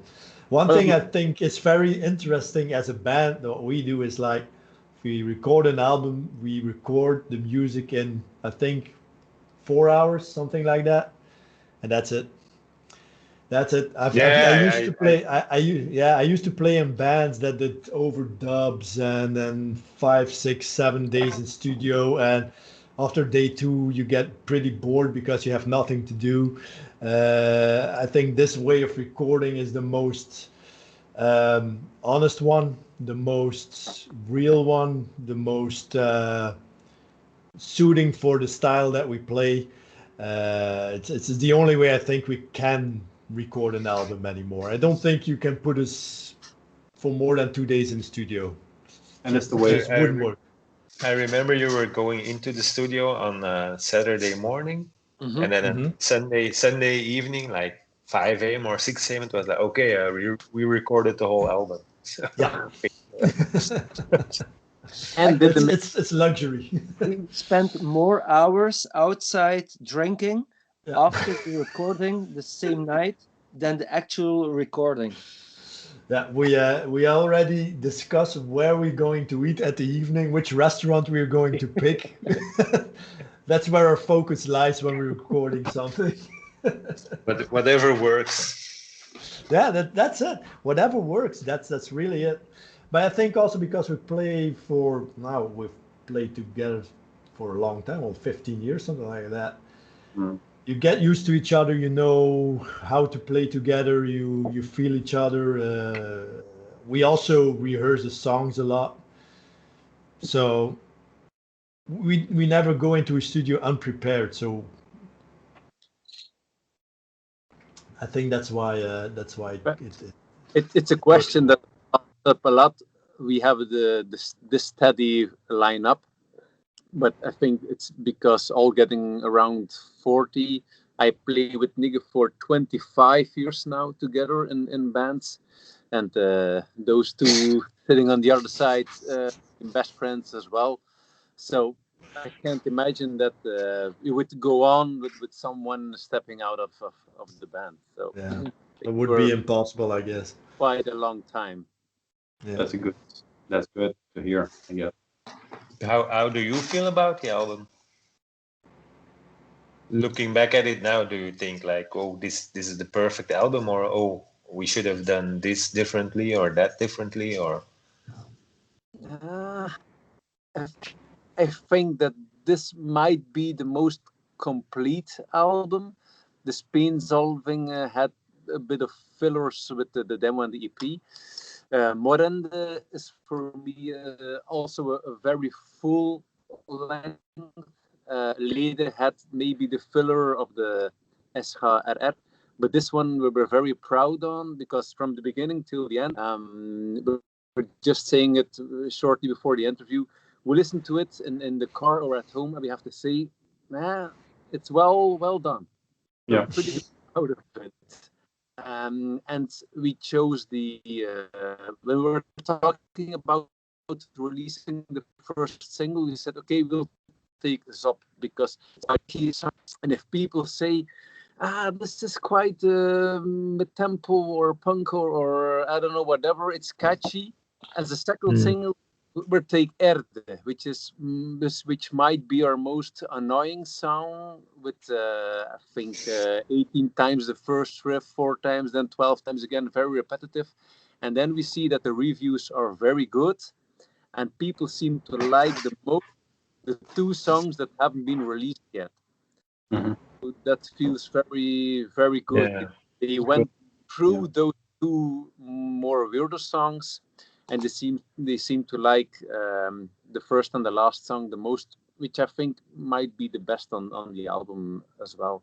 So I'm pretty proud how it turned out. And where the first time I listened to it, it starts with the intro, which I immediately liked, but then you have the slow part, which reminded me a lot of Hessepicken.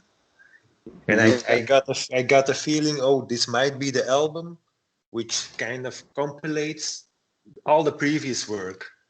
And that's the point where I start to dislike certain bands. Like ISIS or Neurosis, they all have an album which is kind of, oh, look, this is all we've done. We put it in one album, and then it gets boring for me. Mm-hmm. So I had this fear, but I wonder where you're going from here. You probably don't know yourself, but we already have 2 songs that difference. Do you have a certain fear that, oh, this may be our masterpiece and it can only go downhill from here? No. But it's a very interesting question. But I don't think we ever think in those terms because we make our music not with with the view of this is going to be a masterpiece. We just make our music. We just do our thing. That's also because we never rush things. You notice that we have like 4 albums in 15 years. That's not that prolific as a band, but we're not a band that needlessly releases songs or albums. Only when we think it's good or good enough, we release stuff. But we don't know what we're going to do next. So you know when a song is done. Yeah, you know yeah, when something isn't kind of right. It's a feeling, an annoying it's feeling. a feeling. Yeah, it's a feeling. It's really that. It's a feeling. Sometimes it's very quick, and sometimes it's very long that it takes to make a song or to work on a song. But yeah, it's weird to speak in terms of masterpieces for your own music. You know, it's like we never intended to make this our pièce de résistance or something like that. It was just okay, we have some songs. We want to release them. We're very pleased with them, but you never know if you go. We never know what the reaction is going to be when you release these songs to the world, and when you see the reaction like this, you're a bit blown away. It's like, God damn, we have something here, and that's nice to that's nice to hear. You know. Yeah. Also, I share your vision. If a song or a piece of a song that reminds too much of something we did, I'm the one who's during the rehearsals mostly very difficult about it. Like, no, we've already done it. I'm very irritating regarding that. I think, like, and also, but coming back to the best songs we've written. Personally, I think the songs are as strong as on Lede. Maybe I think one of the best songs we ever written was the track Lede itself, and there's no such track on this album for me personally. But what makes it builds Slonk builds on Lede, but there's more variation, a bit more powerful sound maybe. I think that's the thing. I think the tracks are like as strong. They're equal, I think. But the sound is far better than on Lede. And that makes a huge difference. Because I sometimes don't understand people liking this album, but disliking the previous one. Because I have a customer like that. Yeah.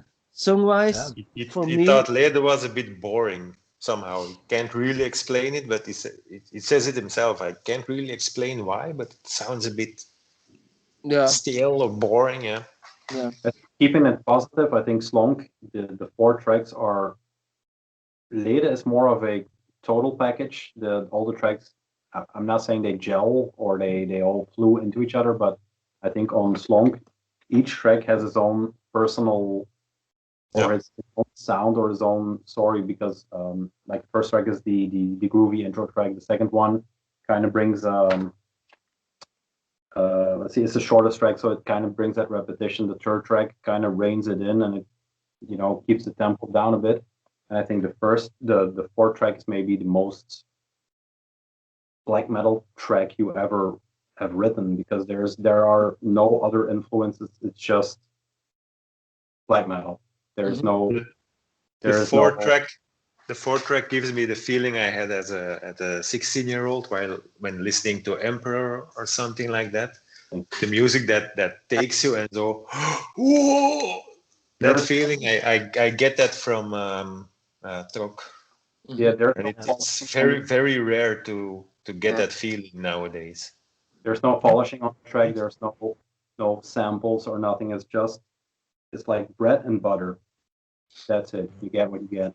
And I think that's why it's 4 very distinct tracks, but it's still one big. Yeah, I think it works as a whole. We discussed this much. What the order of the songs had to be, which we changed it a lot. We will start with this or with this. Yeah. Every time we need to check. Okay, it's below 20 minutes to put on one side, and then we have to check again and rearrange. But last week on Friday, instead of celebrating the gig with Fed Wenzendi on Saturday, we were just sitting together around the fire. And last year we were very happy to have it finished. We said, okay, this album is ready. But last week on Friday, we were sitting together. We say, what is happening? Because the reviews that were coming in were very good. The limited edition 200 copies were already sold out. And I was following the orders on Bandcamp with the merch being released on the morning. And that's the moment we said, this is going to be something very special. Maybe in COVID times, I don't know. But the orders were coming in extremely well. And we had a lot of fantastic reactions. And we said, okay, after 15 years, we have to be proud on them. We finally arrived. It took some time, but we finally arrived. You never know what people will expect. We know that but yeah, it will be okay, and people will like it. But you never know what the whole package will be. We know that the 12-page booklet is quite unique. And for example, when you see Spoil Engine is a band which is pretty pumped up in the metal scene.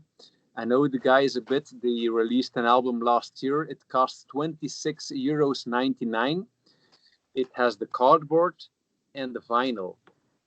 And it's something they chose with the label. I don't know. But if I look at our release, €20, you have it opened up. You have something to read. You take the booklet. You have the pictures. We had a lot of questions about the pictures. It's something worth your money for €20. So thanks a lot for the two labels helping us out for this. Yeah. But I think that's what you see with youngsters now. They want to buy again vinyl. They want to check. They have a connection with all that's happening. So it turned out very well.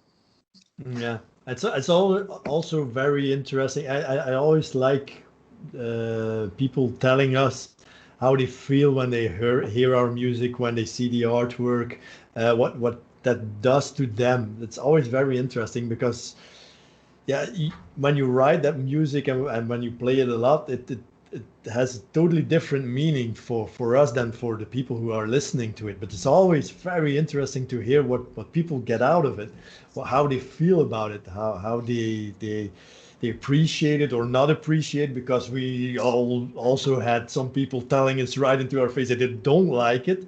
Fair enough, it's possible.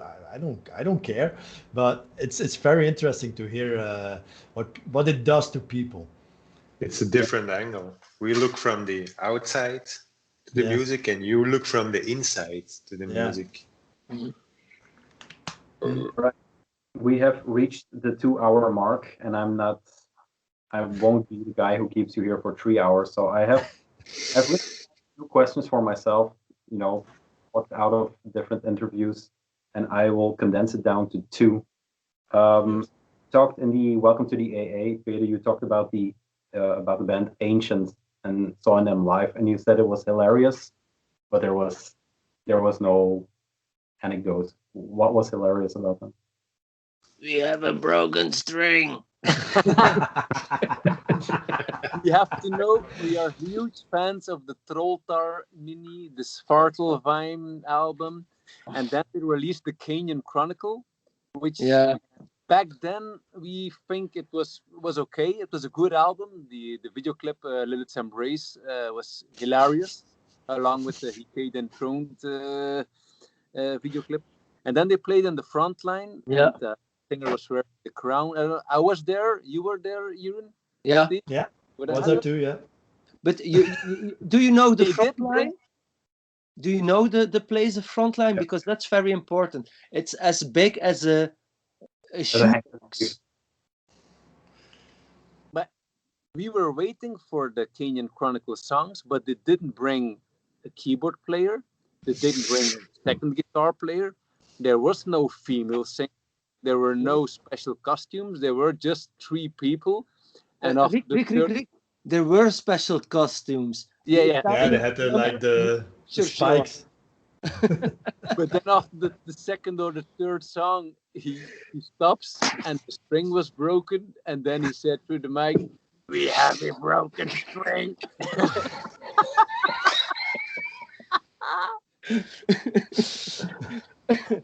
All right.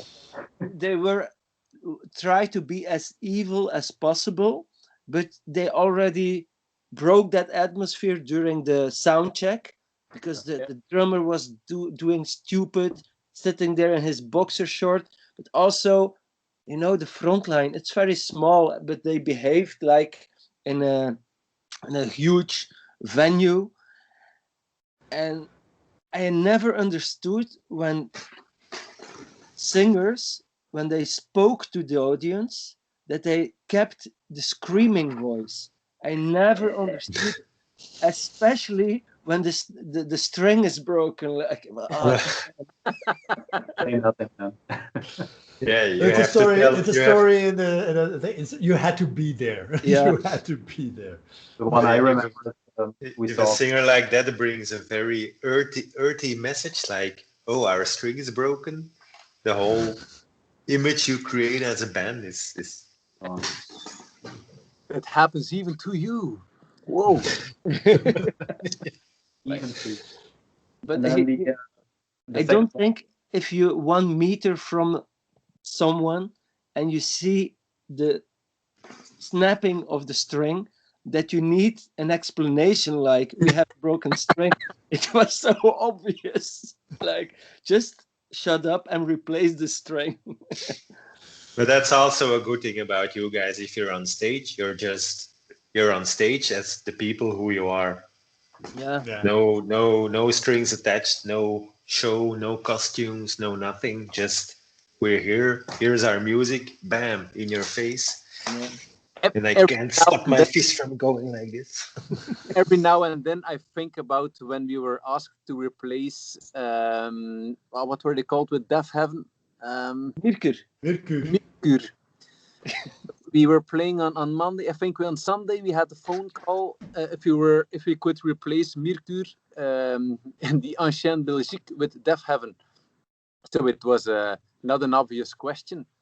Are we going to replace Mirkur in the AB? It is sold out. When is it? Tomorrow.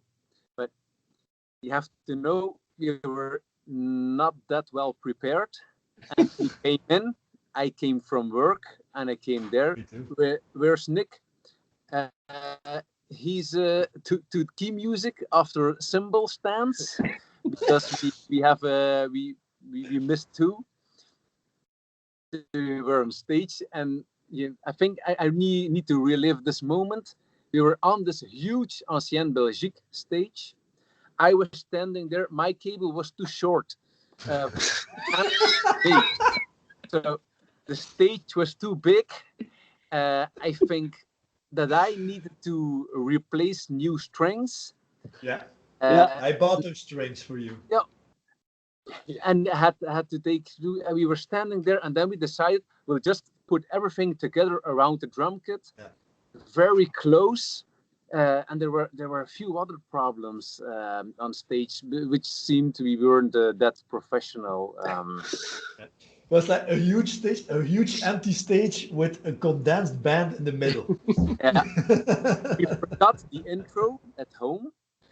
So we were in the backstage, and then we had to come up. 700 people, a good sold out AB in the middle, divided.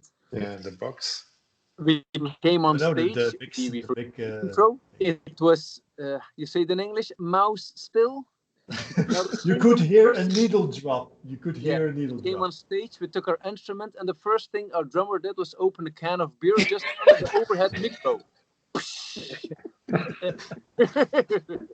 Here in the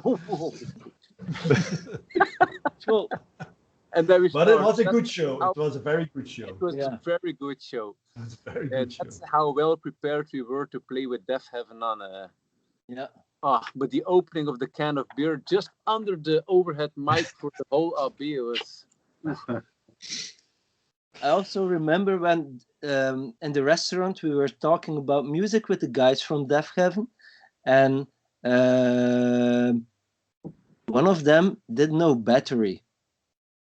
Very important to say. They did no battery. The shirt of In the Night Side Eclipse, if I recall it correctly.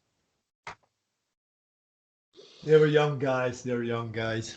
Yeah. Like, The later album didn't catch me, but the Roads to Judah album is okay. The last song, Tunnel of Trees, is a very, very good black metal song. And then there is just one question that was missing in all the interviews. Does someone have the Alkerdeel present? Oh, no, I don't have it present.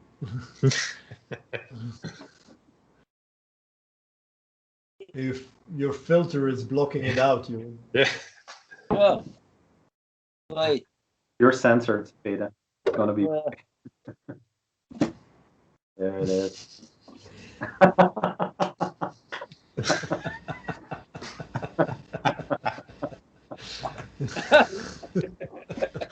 All right, perfect.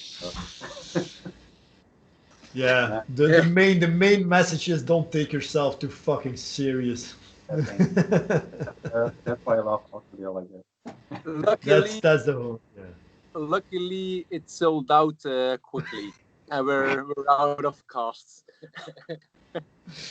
We shipped the last one to the United States. There's one in the United Kingdom. There's one in the United States. So next up is our own beer. Baby. No. Try that.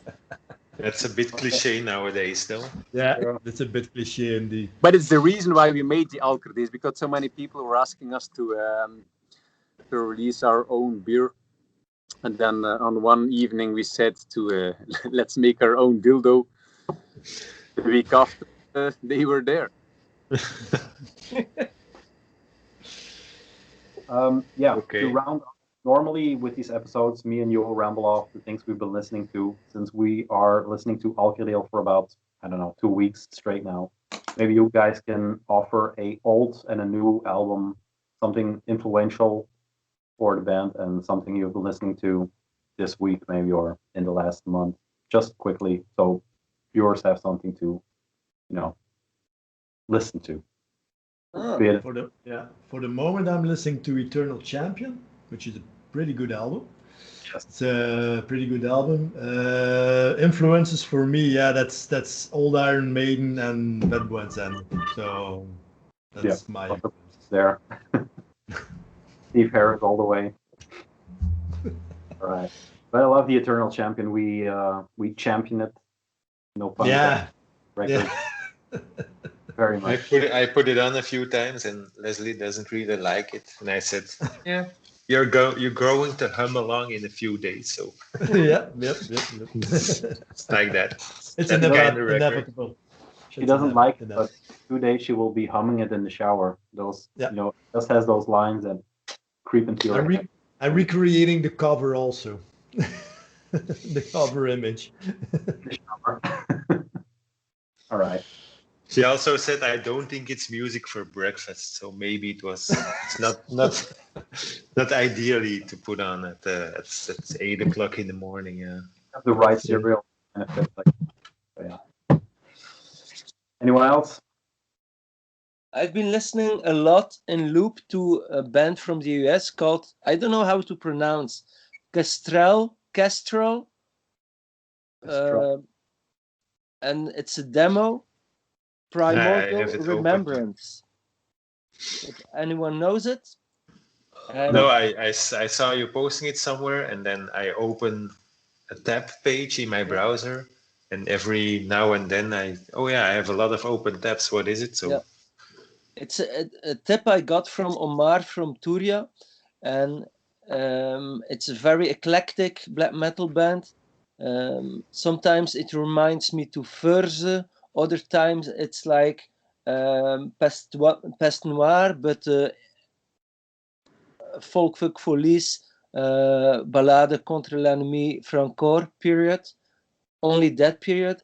But it goes beyond. There's sometimes a little surf influence, but shortly it's really, really good. There's a lot of this, how do you call it, indigenous black metal recently, and I don't really like it. But sometimes this band has these influences too, like this Ennio Morricone sounds in it. but it's not a gimmick, so it's really, really good. Very recommended. Can you say it one more time? Castell? Kestrel. Wait, I put it in the chat also. And what I also listen to a lot lately, one moment, I go. This one. If you can see it. No.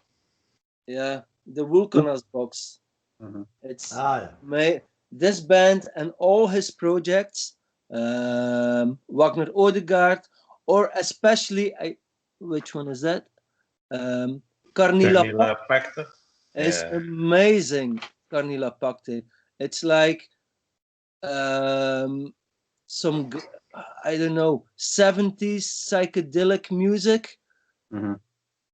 Noise rock. Has a lot of noise rock. Yeah, noise rock, but made by guys in the 70s, but they've already heard Isengard Winterskoge in the 70s.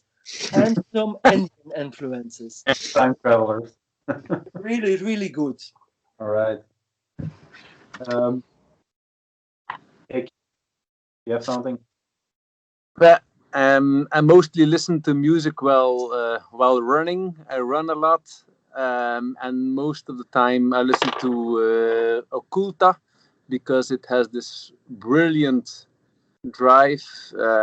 Yesterday I ran 24 kilometers crawling through the Dutch scene. So yesterday it was Verwoed who took my attention. I saw it a lot. I'm a huge fan of the Nevel Leven release from you as well. But I have to say, Verwoed, I think it's called The Val. Brilliant stuff. And I try to follow new bands. I get a lot of tips from Jeroen. But I just let Spotify run a bit as well. Listen to Achilles as well yesterday. Wow, but that's a great record. Yeah, but most of the time I listen to a lot of old stuff, and when I'm running, mostly it's Fugazi, Bad Brains, all the bands I learned to know through my oldest brother, who is a huge crossover fan. Infectious Grooves. That always stole my heart. And also since last week, I listened a lot to Sheer Terror. I knew the name, I knew the band a bit, but with Jeroen and Alex and Andries talking about it in their Welcome to the A Club. And indeed, this is pure Hellhammer, Celtic Frost, guitar and riffs. It's funny, I had a customer coming to pick up records at my door, and he was talking about Celtic Frost, and he also mentioned Sheer Terror. Yeah. Can you give us I was laughing when Alex in your chat, he said the name of the vocalist is Paul Bearer. Paul Bearer, yeah. I always had to think of Paul Bearer. Paul Bearer, yeah. Point to Sheer Terror? What? What's the entry point to Sheer Terror? What's the album? Just put it in the chat. It's in the chat. I send it to you. Perfect. And you, Rick, mentioning Occulta. I hear Occulta in Slonk, especially in Zob. The beginning of Zob. It's like something between Occulta and like the raw primitive black metal punk. Yeah. Somewhere like the convergence of those two. I think we wrote the song shortly after we discovered in Vunche. And which that's there. That's there. You will notice this. The beginning of the song has a link to the first Witch's Brew demo. Yeah. Do. But that's also very Occulta, no? The first time I heard Occulta, I saw them at the Boss, but I was selling CDs, so I didn't really pay attention. But then I saw them at Roadburn, and they started with what's the song? It's something with Hammer, this 5th or 6th track of their album, and it's like a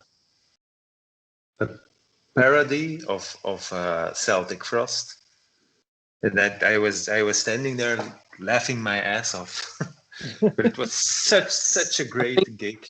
Every 2 weeks, I listen or to Occulta, being a tribute to Celtic Frost and Hellhammer, and to Ategar, because Fist is my favorite album, and Ategar is so. I think they don't even make a secret out of it that it's a pure Fist tribute, but it's that well done that Ategar Mini is one of the best things I heard last years. But Occulta always pumps me up. Yeah, the last EP of Chambre Froide, it has a part that's also very reminiscent of Kvist. Oh. It has a part it starts as atmospheric black metal. You have a Kvist part. It ends in sort of Beherit, like this slow droning dun, dun, dun, dun, dun. Something to listen to. How is the band called? Chambre Froide. Oh, okay. I also think when mentioning Occulta, also Tanghoro Dream should be mentioned. That's a huge influence. And if Rick says he gets pumped up by a band being Occulta, for me it's Tanghoro Dream from Israel. Like in the days before the album, to get energy, or although my vocals aren't similar to the ones of Tanghoro the Dream, they are very I'm very influenced by it. I really try to get the same energy. I think it's amazing and a very underestimated band, and it's in the same league of Occulta. It's, old Celtic Frost, Hellhammer, Dark Throne, Discharge. Very good sound too. Very dirty. And the last one, Mika, you want to add something? Not really. Okay. Perfect. Thank you. You just Who listen said to something? Dark Throne. That's the best one, Goat Lord. Yeah. I only listen to 90s black. I'll put that in the description. Perfect. Guys, thank you very much. I hope to God we'll see the release show in 2021. I bought a ticket already, so fingers crossed. Yeah. If is thinking about doing a full capacity festival, a boss should be able to do a full capacity Alkerdeel show. Thank you very much. The last words are up to you. So. Nice speaking to you both. We said enough. Tom, I have to congratulate you with your previous Alkerdeel special, which we watched collectively, and congratulations on how many details you got from our past, even layout, music-wise, release-wise. And it's always funny to see someone talk about us and say, he catch that, he got that detail. So, yeah, great to see it. I try to keep my nerdy Alkerdeel self out of this video. So if the viewers want to see that, I'll link the video in the description. But yeah, it's all it's love for the band, it's love for the guys. So thank you very much for being a part of it. And thanks for all being a part of this, even Blurry Dude. Thank you very much. Guys, I'm going to stop recording. Bye. Bye-bye.